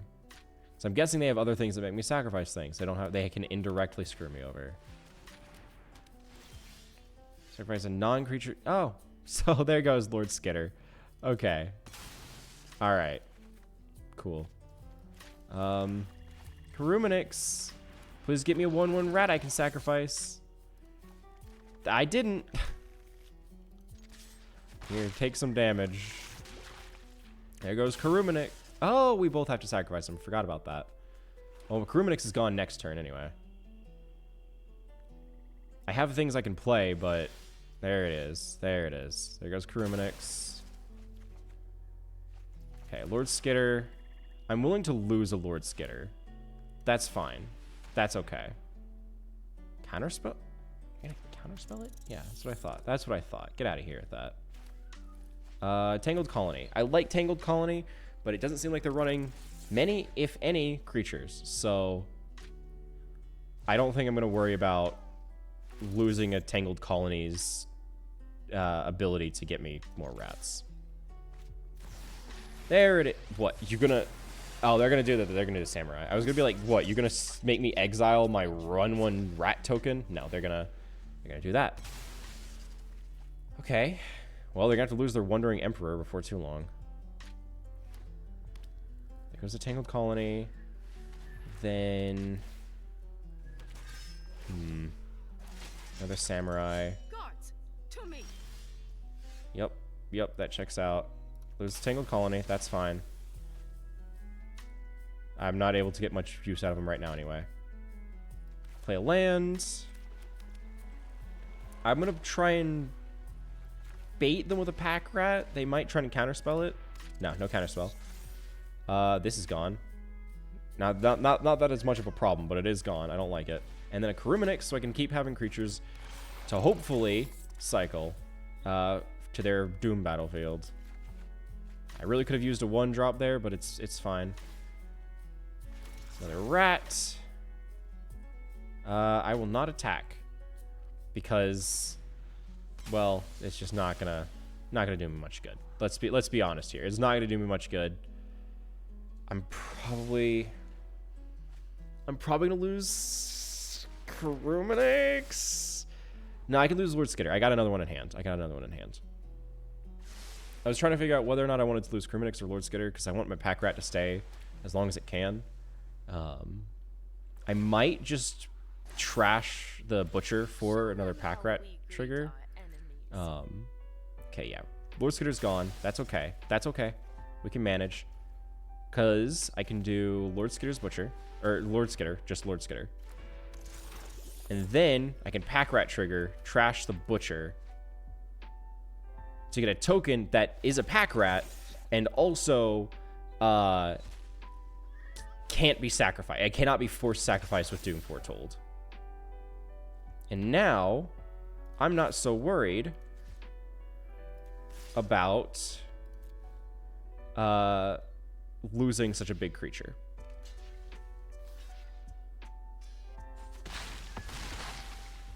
Okay, they did get smaller, but that's fine. I can handle that. Their whole strategy relies on having enchantments to cycle for Doom Foretold. I think they're really relying on me needing to well, okay. May your blades All right. I'll lose the Butcher. Piper the Swarm might be able to do me something good yet. Hive. Yeah, I can still the end if I need to. Pass. And then hope that they have something that's worth targeting for the end. Ah, Yorion. Okay. What? You're gonna target the Wandering Emperor? Go for it. I'll allow it. Go for it. Sure. You can get her entering again, I guess. So she can, I don't know, create what, a 2/2 samurai or whatever. Oh no. Oh no, whatever shall I do? Whatever am I going to do to counter a 2/2 samurai? Oh. Why? Why? It creates rats. It creates a 1/1 rat. You're fine. Anyone who harms my people Okay. must contend with me. Well, she's gone. And Until so next is time. every other one you have in your library. Which is 0. But it's good to know what you have. Yeah, they're really relying on Doom Foretold for a lot of things. Enchantment heavy. Good to know. Here's rats. In case that wasn't obvious. Rite of Oblivion's a good card. I don't know why I don't use it more often. That's a solid card. I'll lose my 1/1 to kill your 2/2. Why not? You've got a 7/7 waiting. So like I don't think I have much of a chance here anyway. Yeah, you're looking at it too. You're looking right at it. You got something that can destroy it, don't you? I'll pass. Try and bluff them. But they're probably just gonna. All they have to do is. Oh. Really? What? You're gonna target my land so I can't create a creature out of it? Come on. No. What do you're really wanting that Doom Foretold, huh? You really want Doom Foretold because that's what you're gonna play, isn't it? No. Did you put it back? No. Fort. Okay. I'm not gonna win this. I got pushed to the late game, and I got 2 Cavern of Souls back to back. Like, I'm not gonna win this. That's not gonna happen. Best I could do is specifically try to screw over Teferi because it's personal. But that's not gonna change anything because he's just gonna die. You know what? Screw you. Yeehaw. Bye. Shocker. I mean, at least it was somewhat interesting. You don't see those kind of decks very often. So I can respect that. But it's one of those decks that's designed around keeping your opponent from doing a lot of things by making them sacrifice all their stuff. Okay. Alright. Sure. Make me discard, make me sacrifice. Right. Sure. Alright. Why? Okay, it's not much better. It's really not much better. Turn 1 vermin, turn 2 rats, I guess. I mean, they're all rats, but you know, turn 2 pack rat. Make a mill, see what they got. Use this for information. Mono green. Mono green. I don't even know what else to call it. I think it's just mono green stompy. It's just that's all they're doing. Name a rat. I play a rat. Here's a rat. You know what? I will attack. I think you care more about your Llanowar. I don't. Okay. I was wrong. And that, you know what? I'm okay with that. The less mana you have, the better off I am. Especially, you gonna play another one? Yeah. There it is. A Kaiba and a Typhoid Rats. So I can swing for 2. I gotta try and burn them out. I gotta do my best. Yeah, that's not good. I mean, they only have 2 lands, 3 lands now. They need 7 for it to do anything. Yeah. Cabal Strongholds. Pack Rat. I'll hang on. You know what? Yeah, I'll hang on to my Typhoid Rats. The 1 damage isn't worth losing something that could screw over a lot of their whole, like, big stompy playstyle. You're gonna untap a land so you can get 2 mana? Yeah. Look at top 5. Reveal permanent into your hand. Okay. It's a land. Okay. That's fair. That's fair. There's another Llanowar Elves. Yep. Okay.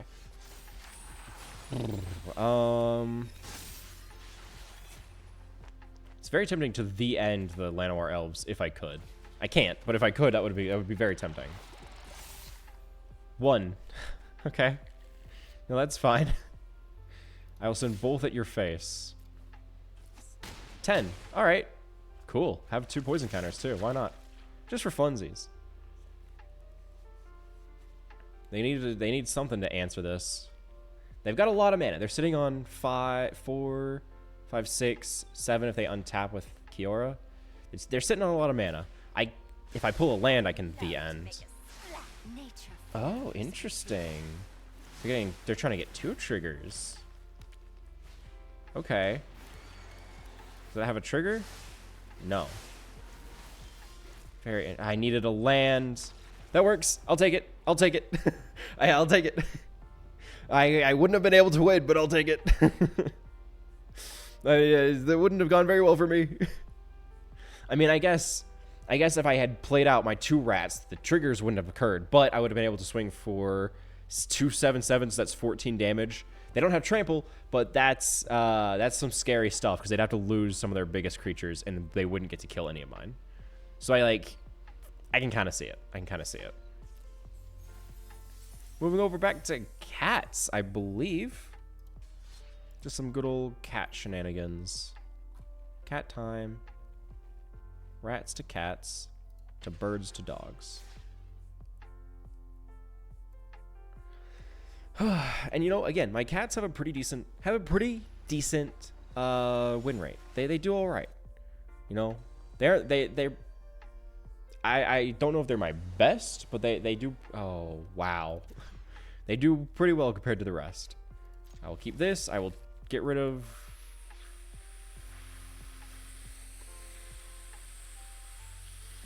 Cleric class. Turn 1, I will name cats. I will play Charmed Stray. Very cool. I don't normally like Caverning of Souls on my first turn, just because it kind of reveals my entire strategy for the rest of the game. Because they know that my entire type is explicitly cats, but it's better than not being able to play a card at all, which would be the alternative, seeing as I didn't have a single planes in hand. Turn 3. Oh, they're elves. Okay. Okay, I get it. All right, we get the message. You're going elf tribal. Cool. Gross. I also don't have much to do here. Because they're just going to get their elf triggers. I might leave. Elves are not... They're just not fun. They're not fun to go up against. You gotta pay the 1. Especially since my cats cannot keep up with a consistent elf... You know what? You know what? Nah. Yeehaw, I'm out. I want to give my cats an actual fighting chance, not against a meta. It's not technically meta, but it is basically meta. It's not super popular, but it's so hard to compete with unless you have specific. You can sideboard against elves just fine. I'm not playing with sideboards. I'm playing classic, just casual, 1-round games with cats. I cannot keep up with elves, which are designed to get you mana, which are designed to cycle through and create a massive number of creatures that are then pumped up incredibly. It's another one of those decks that is incredibly powerful if you dump nothing but rare and mythic wild cards into it. It becomes insanely powerful, but you have to explicitly use all of your wild cards to make it. And then you're annoying. Nobody likes being around you. Like me. I don't like being around that because I didn't use a single wild card making this. Kind of unbalanced, so I don't bother. It's not going to be worth my time. Huh. You know what? Sure. Let's give this a shot. Turn 1 cleric class. Turn 2 branch loft to cleric class and charmed stray. Yeah, I can potentially gain 3 life when I lose my cat. Oh, they're specifically going life gain. I'm side like on the side what's the term? Like as a side hustle life gain. I'm side hustling life gain. They're going primarily life gain. You're gonna kill my charm. You're that determined. You have to. All right. Here's this guy. I know you can't fatal push him, and I know you can't kill him off with a life of Toshiro Umezawa. Hey, you might as well get your life from it. You might as well. Honestly, hitting it's gonna do him a lot of favors because I have no other creatures in hand. Okay, yeah, okay. I see what they're doing. I'm starting to put it together. I can go Lean in Vanguard. I can get another cleric class out as well. That'd be kind of funny. I cannot. It's 4 mana, not...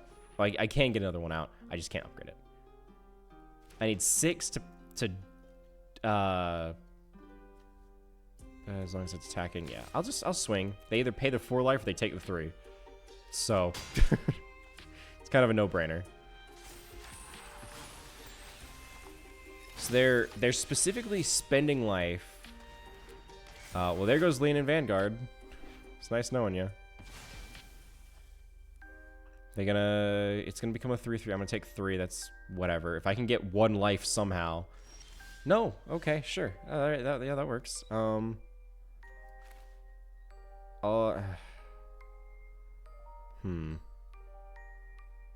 I will retrieve Kahira. I can't cast her, but I will pull her to my hand. They're gonna... Yeah, they're just gonna get in life. Because it's better... they're better off just getting life. Okay. Getting a land. That's fine.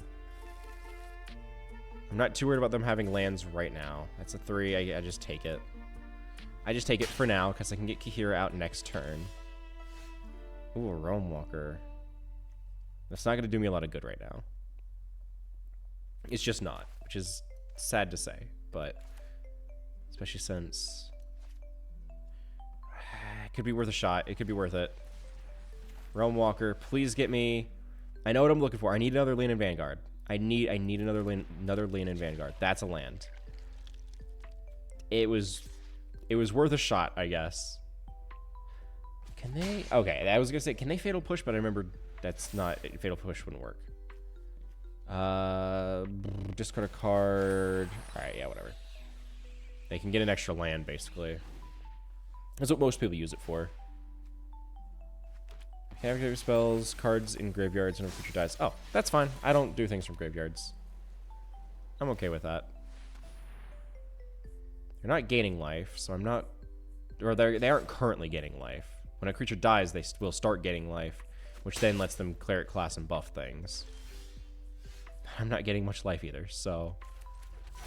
I name Cat. I go Kahira. You can't do anything about Kahira. Let her play. Let me get my Kahira. No attacks.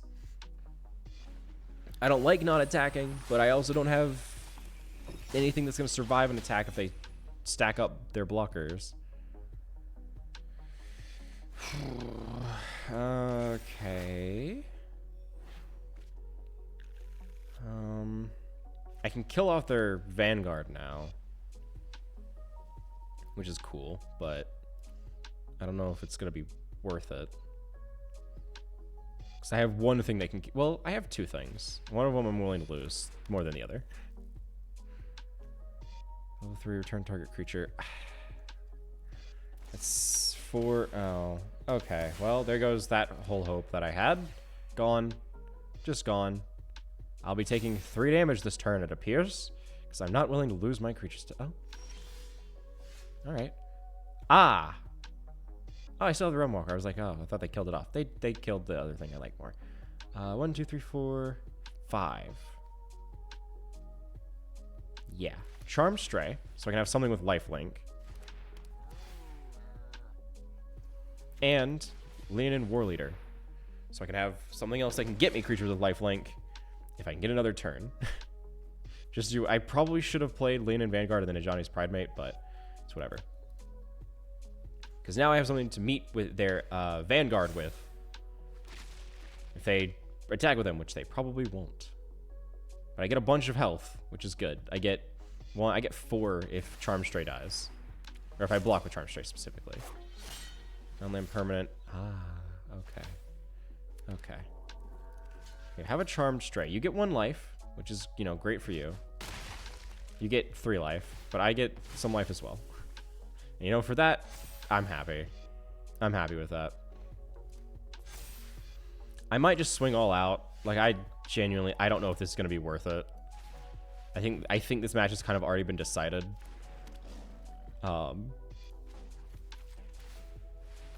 It's just gonna be prolonging the inevitable.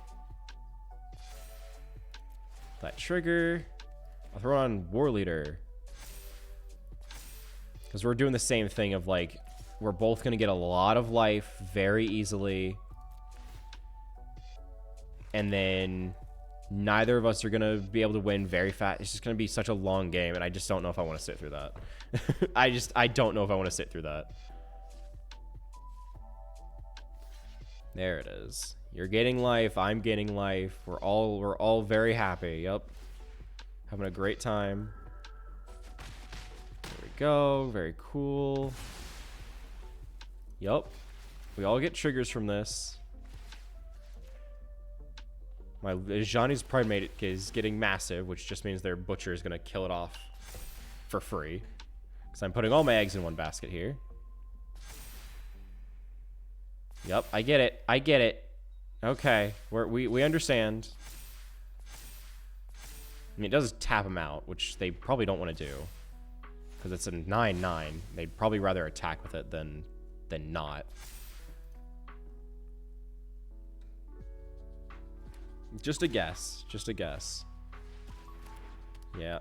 All right. You know what? I'm just gonna call it here. Yeehaw. Bye. Yeehaw. I'm out of here. Not again. Just not worth the time. The amount of time that round is gonna take is not worth the results. Let's run it again. Cats, here we go. Yippee. This has been going so well. I love going into unrated, just casual games where everybody's running the same 5 things. Either decks with Shieldred, decks that shut down your opponent, meta, or life gain, apparently. Because that's two times. Twice is been cats versus life gain, where they both gain life. And these games just take way too long, and I cannot be bothered. I just cannot be bothered with that. Gods.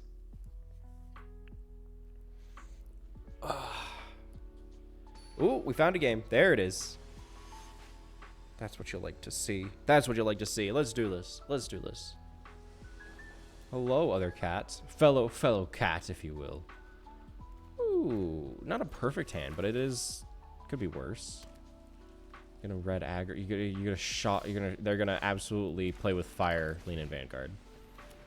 Wait for no. What did they have at sorcery speed in 1 red? Well, that's just annoying. I'm gonna be burned out. I'm gonna be taking a lot of damage this way. I named cat. Here's Pride Mate. I'll take the 1. Mainly because I'm gonna start gaining 1, but I will take the 1. Because what? If I play my planes next turn, plays what? Artifact, creature, or land. Ha! Joke's on you. I don't have any activated abilities. You're the real goof here now, aren't you? Feline Sovereign. I will take the 1 because I will gain 1. There it is, and I will swing with both of my creatures because you risk losing everything. You could block everything on the Lean in Vanguard. It's not worth it. It's just not worth it. What does Immolation Shaman even do? I never see anybody play him. +3/+3 menace. Okay, so their whole strategy is kind of punish me for doing things, more or less. Not prevent me, which is nice, but it is punish me. Oh, this is unfortunate. Yeah, okay, cool. I was like, I don't know what to do here. I was going to have to pull Kihiro, which is not something I like doing that early. But I'll take it. I will take it. Then we move to birds, I believe, which have an awful win rate. They don't do very well. The birds do not do very well. But it's a silly little animal, and that's what we're here for. We're all about the silly little animals today. Because I am so excited for Bloomburrow, especially since I'm going to be going to an event tomorrow, and I'm actually so excited. So, yeah, I'm hyped. I'm hyped. I don't have anything else to say about that. Just like, I'm gonna get to go to an event. I'm gonna play with silly little animals. I'm gonna get to have more cards. It's gonna be great. There's a problem. Help me. All right. Turn 1 Seachrome. Turn 1 Silver Raven. Turn 2. I actually have. No. I actually have options with favorable winds or winged words, so I can then go into Dreamstrix.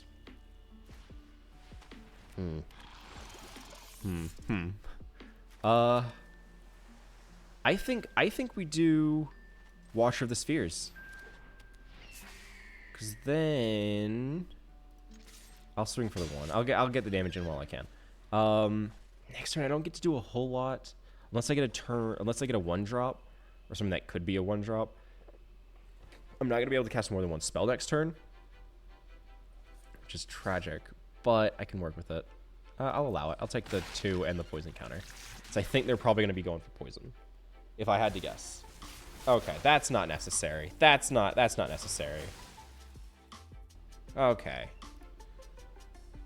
Well, there goes. I could turn 3 Dreamstrix, I guess. Okay.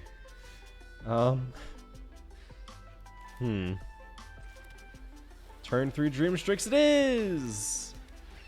I will not. I'm willing to take the 3 if that's what I have to do. I swear, if they play a green mana, I'm so done.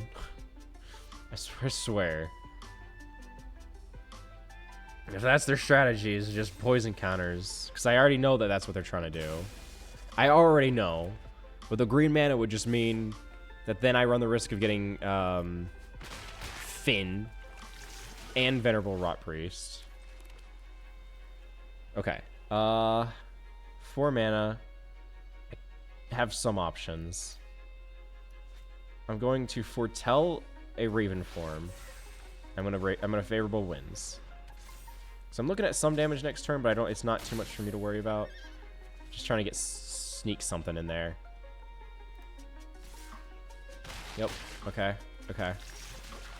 I think I named Bird, not Cat. I named Bird. Bird. I will Winged Words. Okay. Okay. We do have things now. From here, I think I'm going to Raven form. They're... I'm gonna Raven form their rat. Because I'd rather they not have the ability to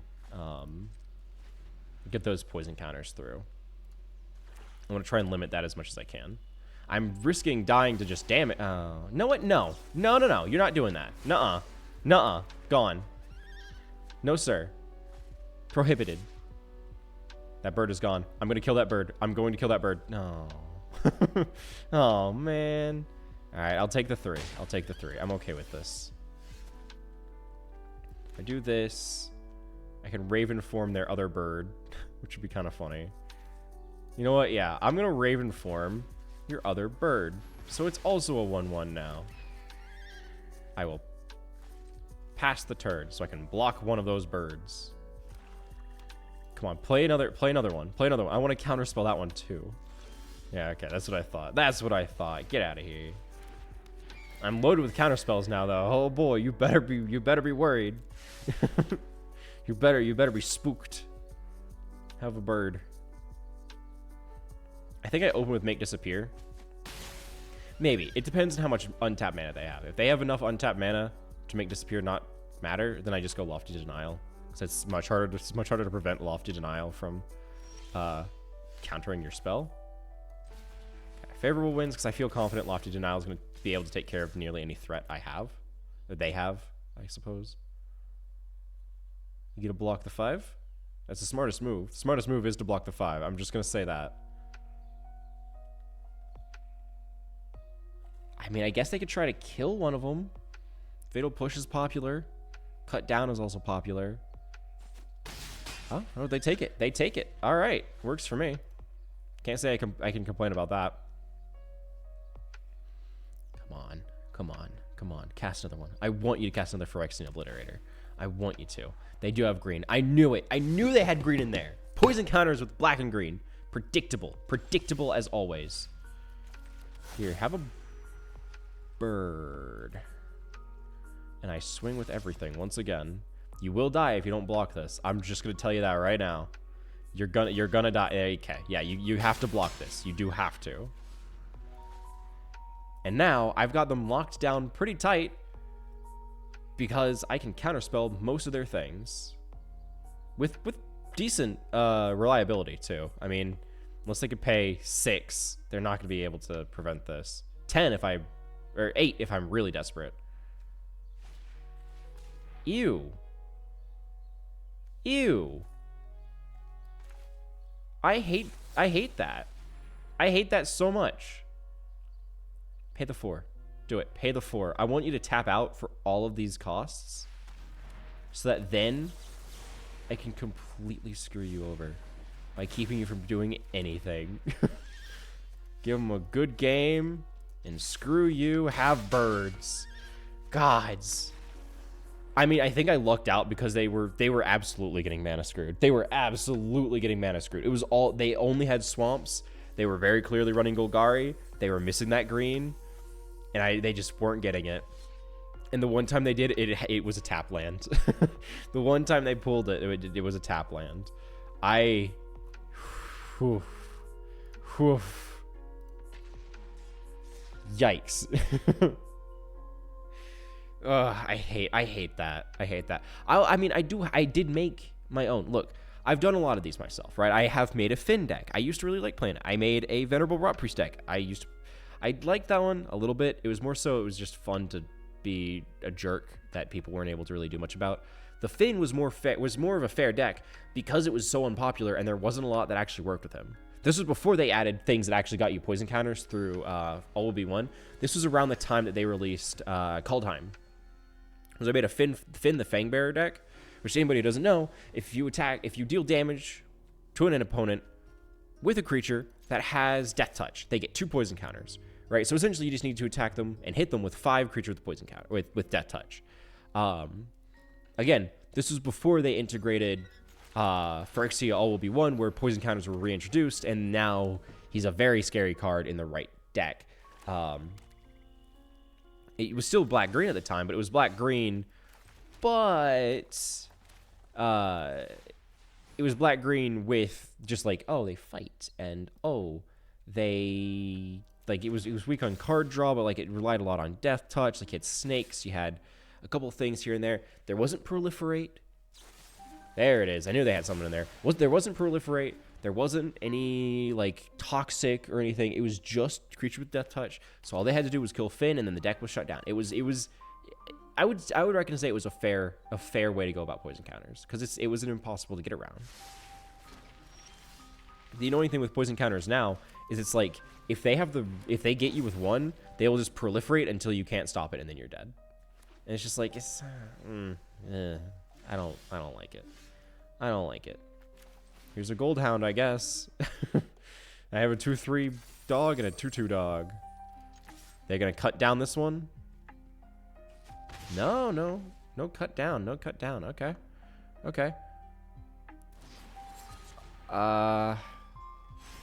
Really? Really? My man. You're one of those people. You're one of those people. You prevent me from playing my own. You play my cards. My man. My main squeeze. Why are you like this?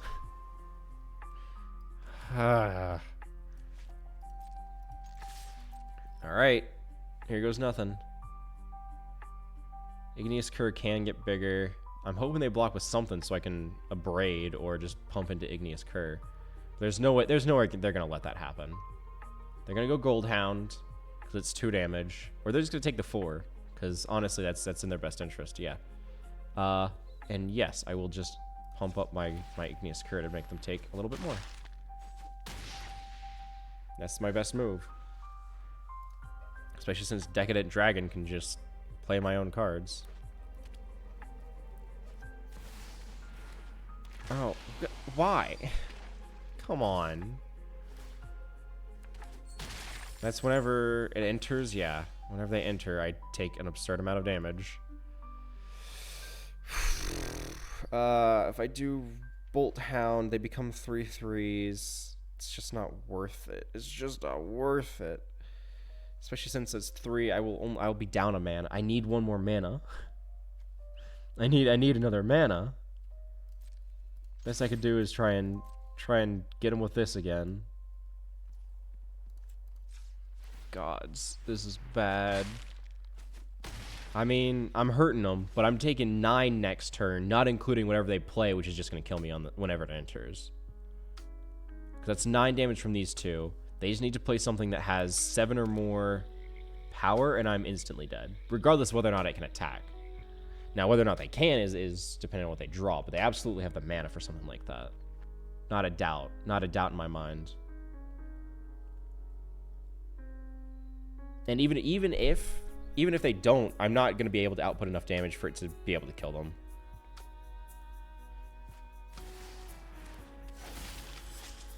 Yep, there's 6. Creature dies. Okay.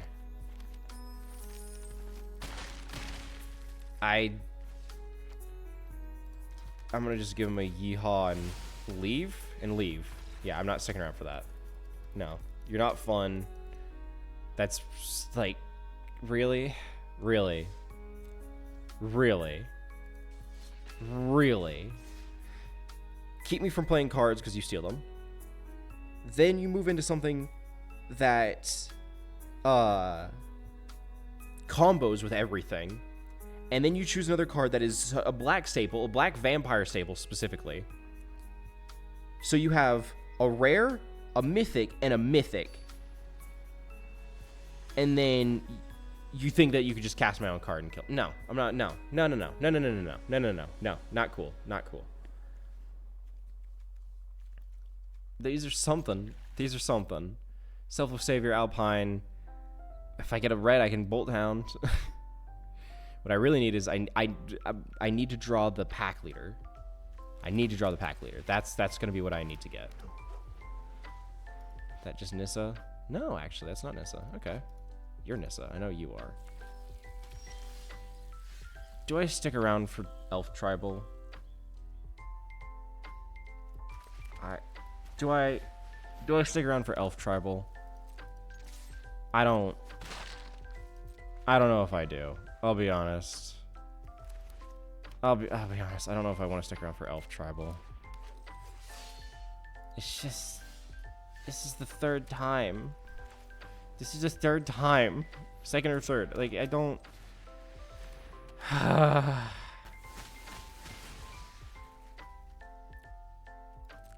can attack for 2. If I get a red mana, I can attack for 3. Well, regardless of whether or not I get a red mana, I guess. I can still attack for 3. I'm just going to risk losing probably a Selfless Savior. Attack opponent. Ha! Joke's on you. I lose 1. Ha ha. Alright, Bolt Hound. That sucks. I just want to get my Case of the Gateway Express trigger. That's all I'm here for. I know I'm losing a Selfless Savior. I'm just going to sacrifice him so he does something. End the turn. What is he from? Good to know. There we go. I got my trigger. I need 1 mana. I don't care about the color. I just need 1 mana. If you, oh, they get another elf. Okay, so they're just gonna trigger out a bunch of elves. Okay. Yep. I will not. My turn. That's not a land. That's not what I need. Gah! 1 land, and I could do things. 1. There are not that many expensive cards in this deck either. This is the most expensive card in the deck. And I have 2 of them. No, I'm not. I got screwed over. Of all the cards, it had to be the most expensive creature. Ha! Against elves, no less. I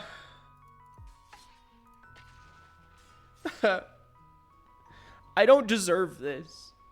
I don't deserve this. It's just uncalled for. It's just uncalled for, man. I'm baby. Did you ever consider that? You wouldn't. You wouldn't consider that. I hate it here. I hate it here. Okay, I have things I can play. Turn 1, Selfless. Turn 2, honestly, it would be better if I didn't have this many, but I have turn 2 options. Probably a Spirited Companion to try and get another land. Please don't. Okay, it's not. It's Fungus. Okay, if they were gonna be doing a self mill into the rat that recurs vehicles, I was just gonna leave. I'm not dealing with that right now. I do not have the energy to deal with that. You can't make me. Oh, why? Why? Yeah, they're just gonna self-mill until they can get a bunch of graveyard triggers. I am going to Igneous Cur. Because I can it's gonna help them fill their graveyard. But Igneous Cur can still, I guess, keep me from taking the 1 damage. I don't know. Come on. Turn 3, I'm not out of steam. I can only cast 1. I'm gonna be untapped by 1, which is kind of annoying. You know what? I'll just swing for the. They're keeping 1 untapped. That's the smart thing. That's the smart thing. I'll take the 1 because they're not trying to output damage this way. This is not their main method. Oh, Fiend Artisan. Oh, Fiend Artisan. I can't kill it. I can't do it. I don't have what I need. I would need another mana or another creature. Neither of which I have. Oh, hey. What do you... Oh, I played a land this turn. It's alright. Next turn. Next turn's where it's at. Next turn's where it's at. I can kill off that Fiend Artisan, which is probably one of their main sources of damage. That and probably things that care about, like, Descend. If I had to guess. Because it's also absolutely going to be... I mean, they could trash a Stitcher Supplier to Fiend Artisan and pull out another Stitcher Supplier. And then Fiend Artisan gets bigger. Which is real annoying. Because as soon as it gets past 6, I'm not going to be able to kill it. At least not quickly. Which is real spooky. Okay, they have 2 creatures. It's at 6. Okay. I need it to not go past 6. Baby. Okay. Is it tapped? It's tapped. I'll take the 6. I'll allow it. I'll take the 6. I can kill off the Fiend Artisan. That's great. That's the important thing. Presumably. They probably still protect it, but if I do that, that'll be up to 4. I mean, do I want to do that? Creatures you control get +1/+1. They're just gonna chump block with a Stitcher Supplier. So I'm gonna try. It's risky. It's risky. I'm gonna try. I'm gonna Case of the Gateway Express. 3 damage to Fiend Artisan. See what they do with that. See what the response is. Because it has other purposes, but the main one is to try and deal that extra damage. Honestly, realistically, they have like a Village Rites or something that could sacrifice off their own creatures. And then they get their Fiend Artisan trigger. They fill up their graveyard with the Stitcher Supplier. They draw cards off of it. Or not. That works too. I'm happy with that. Those are results I can get behind. Bye-bye, Fiend Artisan. Please don't come back. Please stay in there. 5 mana. Are they gonna do something that just like bombs and fills up the field with things from their graveyard or something? Equals the number of creature cards in your graveyard. Oh, 6. That's gonna be a big guy. An 8/8. That's a big guy. Very big guy. I need a specific card that I don't have right now. That is unfortunate. Yikes. Okay, if I do that, that's kind of not a good thing. Rally the ranks. I name dog. Alpine Watchdog. Was this a dog? I pass. I'm gonna lose a dog this turn. I can tell. Because I have to chump block that Rhizome Lurcher somehow. I don't have a choice. I just don't.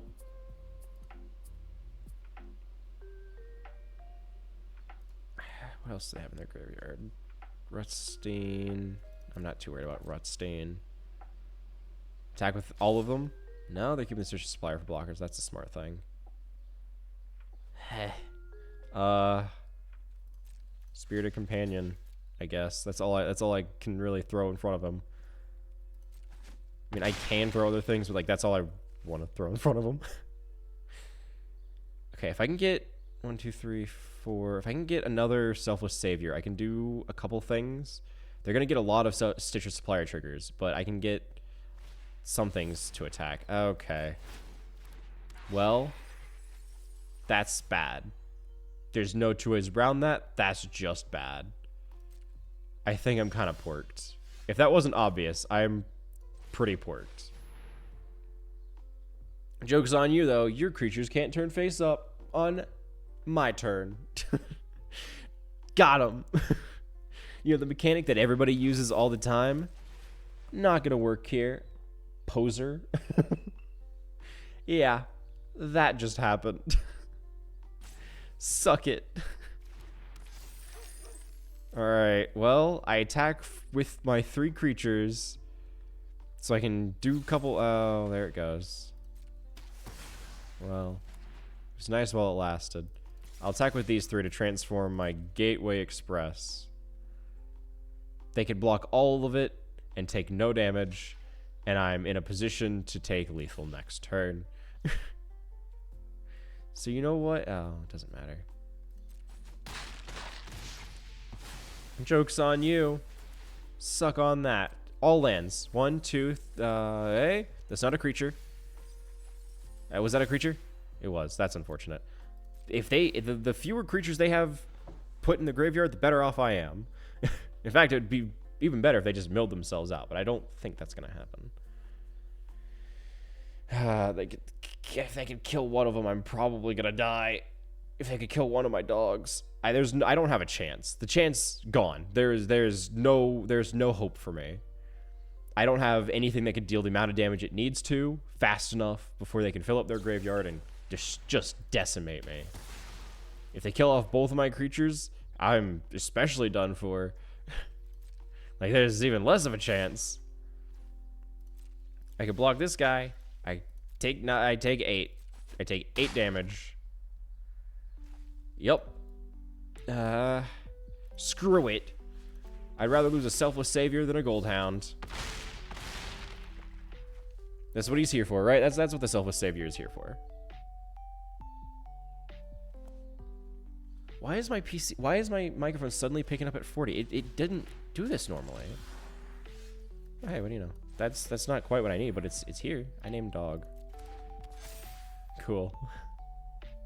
Yep, they're just gonna chump block it. It doesn't matter.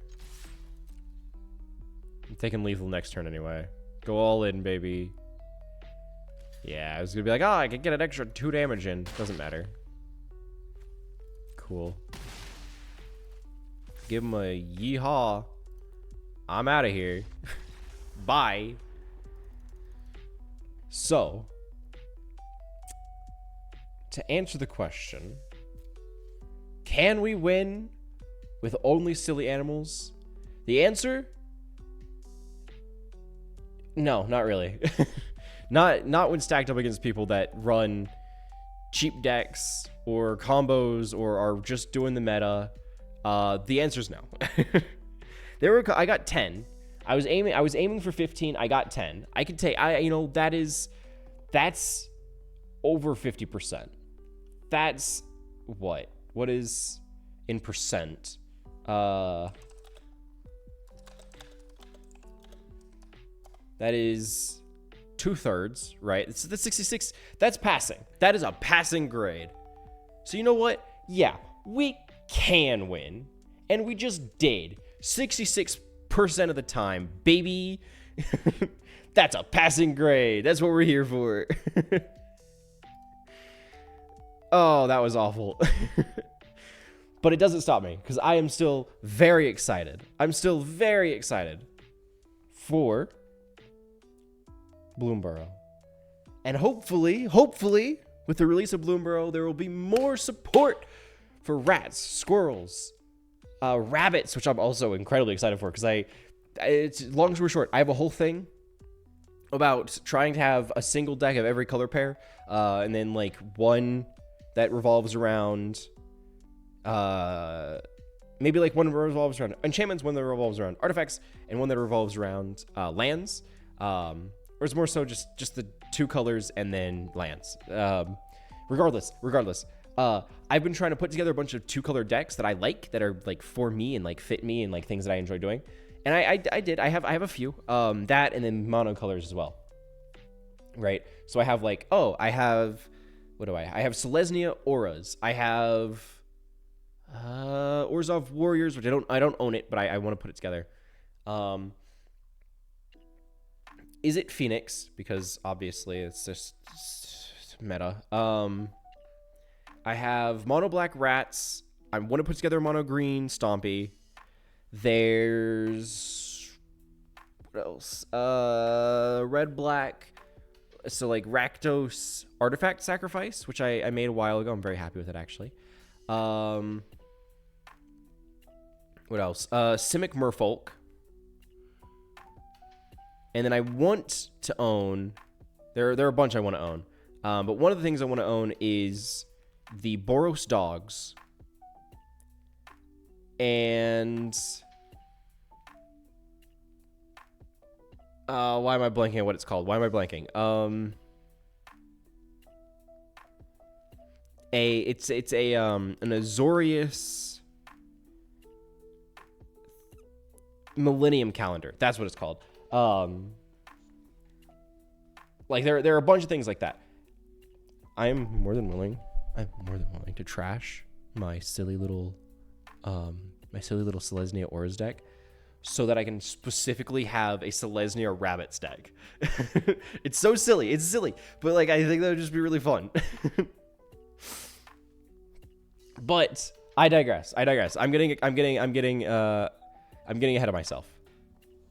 That is all we have time for today. So thank you everybody for joining me. Thank you for keeping me company. Hopefully you guys had at least a good time hanging out, chatting, relaxing, putting me on the background, doing whatever it is that you like to do while you join my stream. Make sure to stop by tomorrow. We will once again be streaming from 5 to 9 because again I have an event I'm going to. So essentially normally tomorrow would be from 2 to 6, but it is 5 to 9 because I need to go to that event.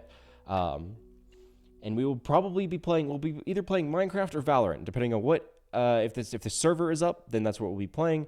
If it's not, then we'll be playing some more Valorant. So, make sure to stop by for that. Again, 5 to 9 EST, MST, not EST, MST, Mountain Standard Time. EST, it would be 7 to 11. So, MST, 5 to 9. Yes, that is everything for today. So, once again, thank you guys. And I don't have too much else to say. So, I guess without further ado, as always, have a nice night. Bye, everybody. Thank you for coming by. Bye-bye. Bye, guys. Thank you. Bye. Thanks for coming by. Appreciate you. Okay, bye-bye now. Bye. Ugh, I'm gonna make a pizza. I'm gonna reheat some pizza. I'm not gonna make it. I'm gonna reheat it.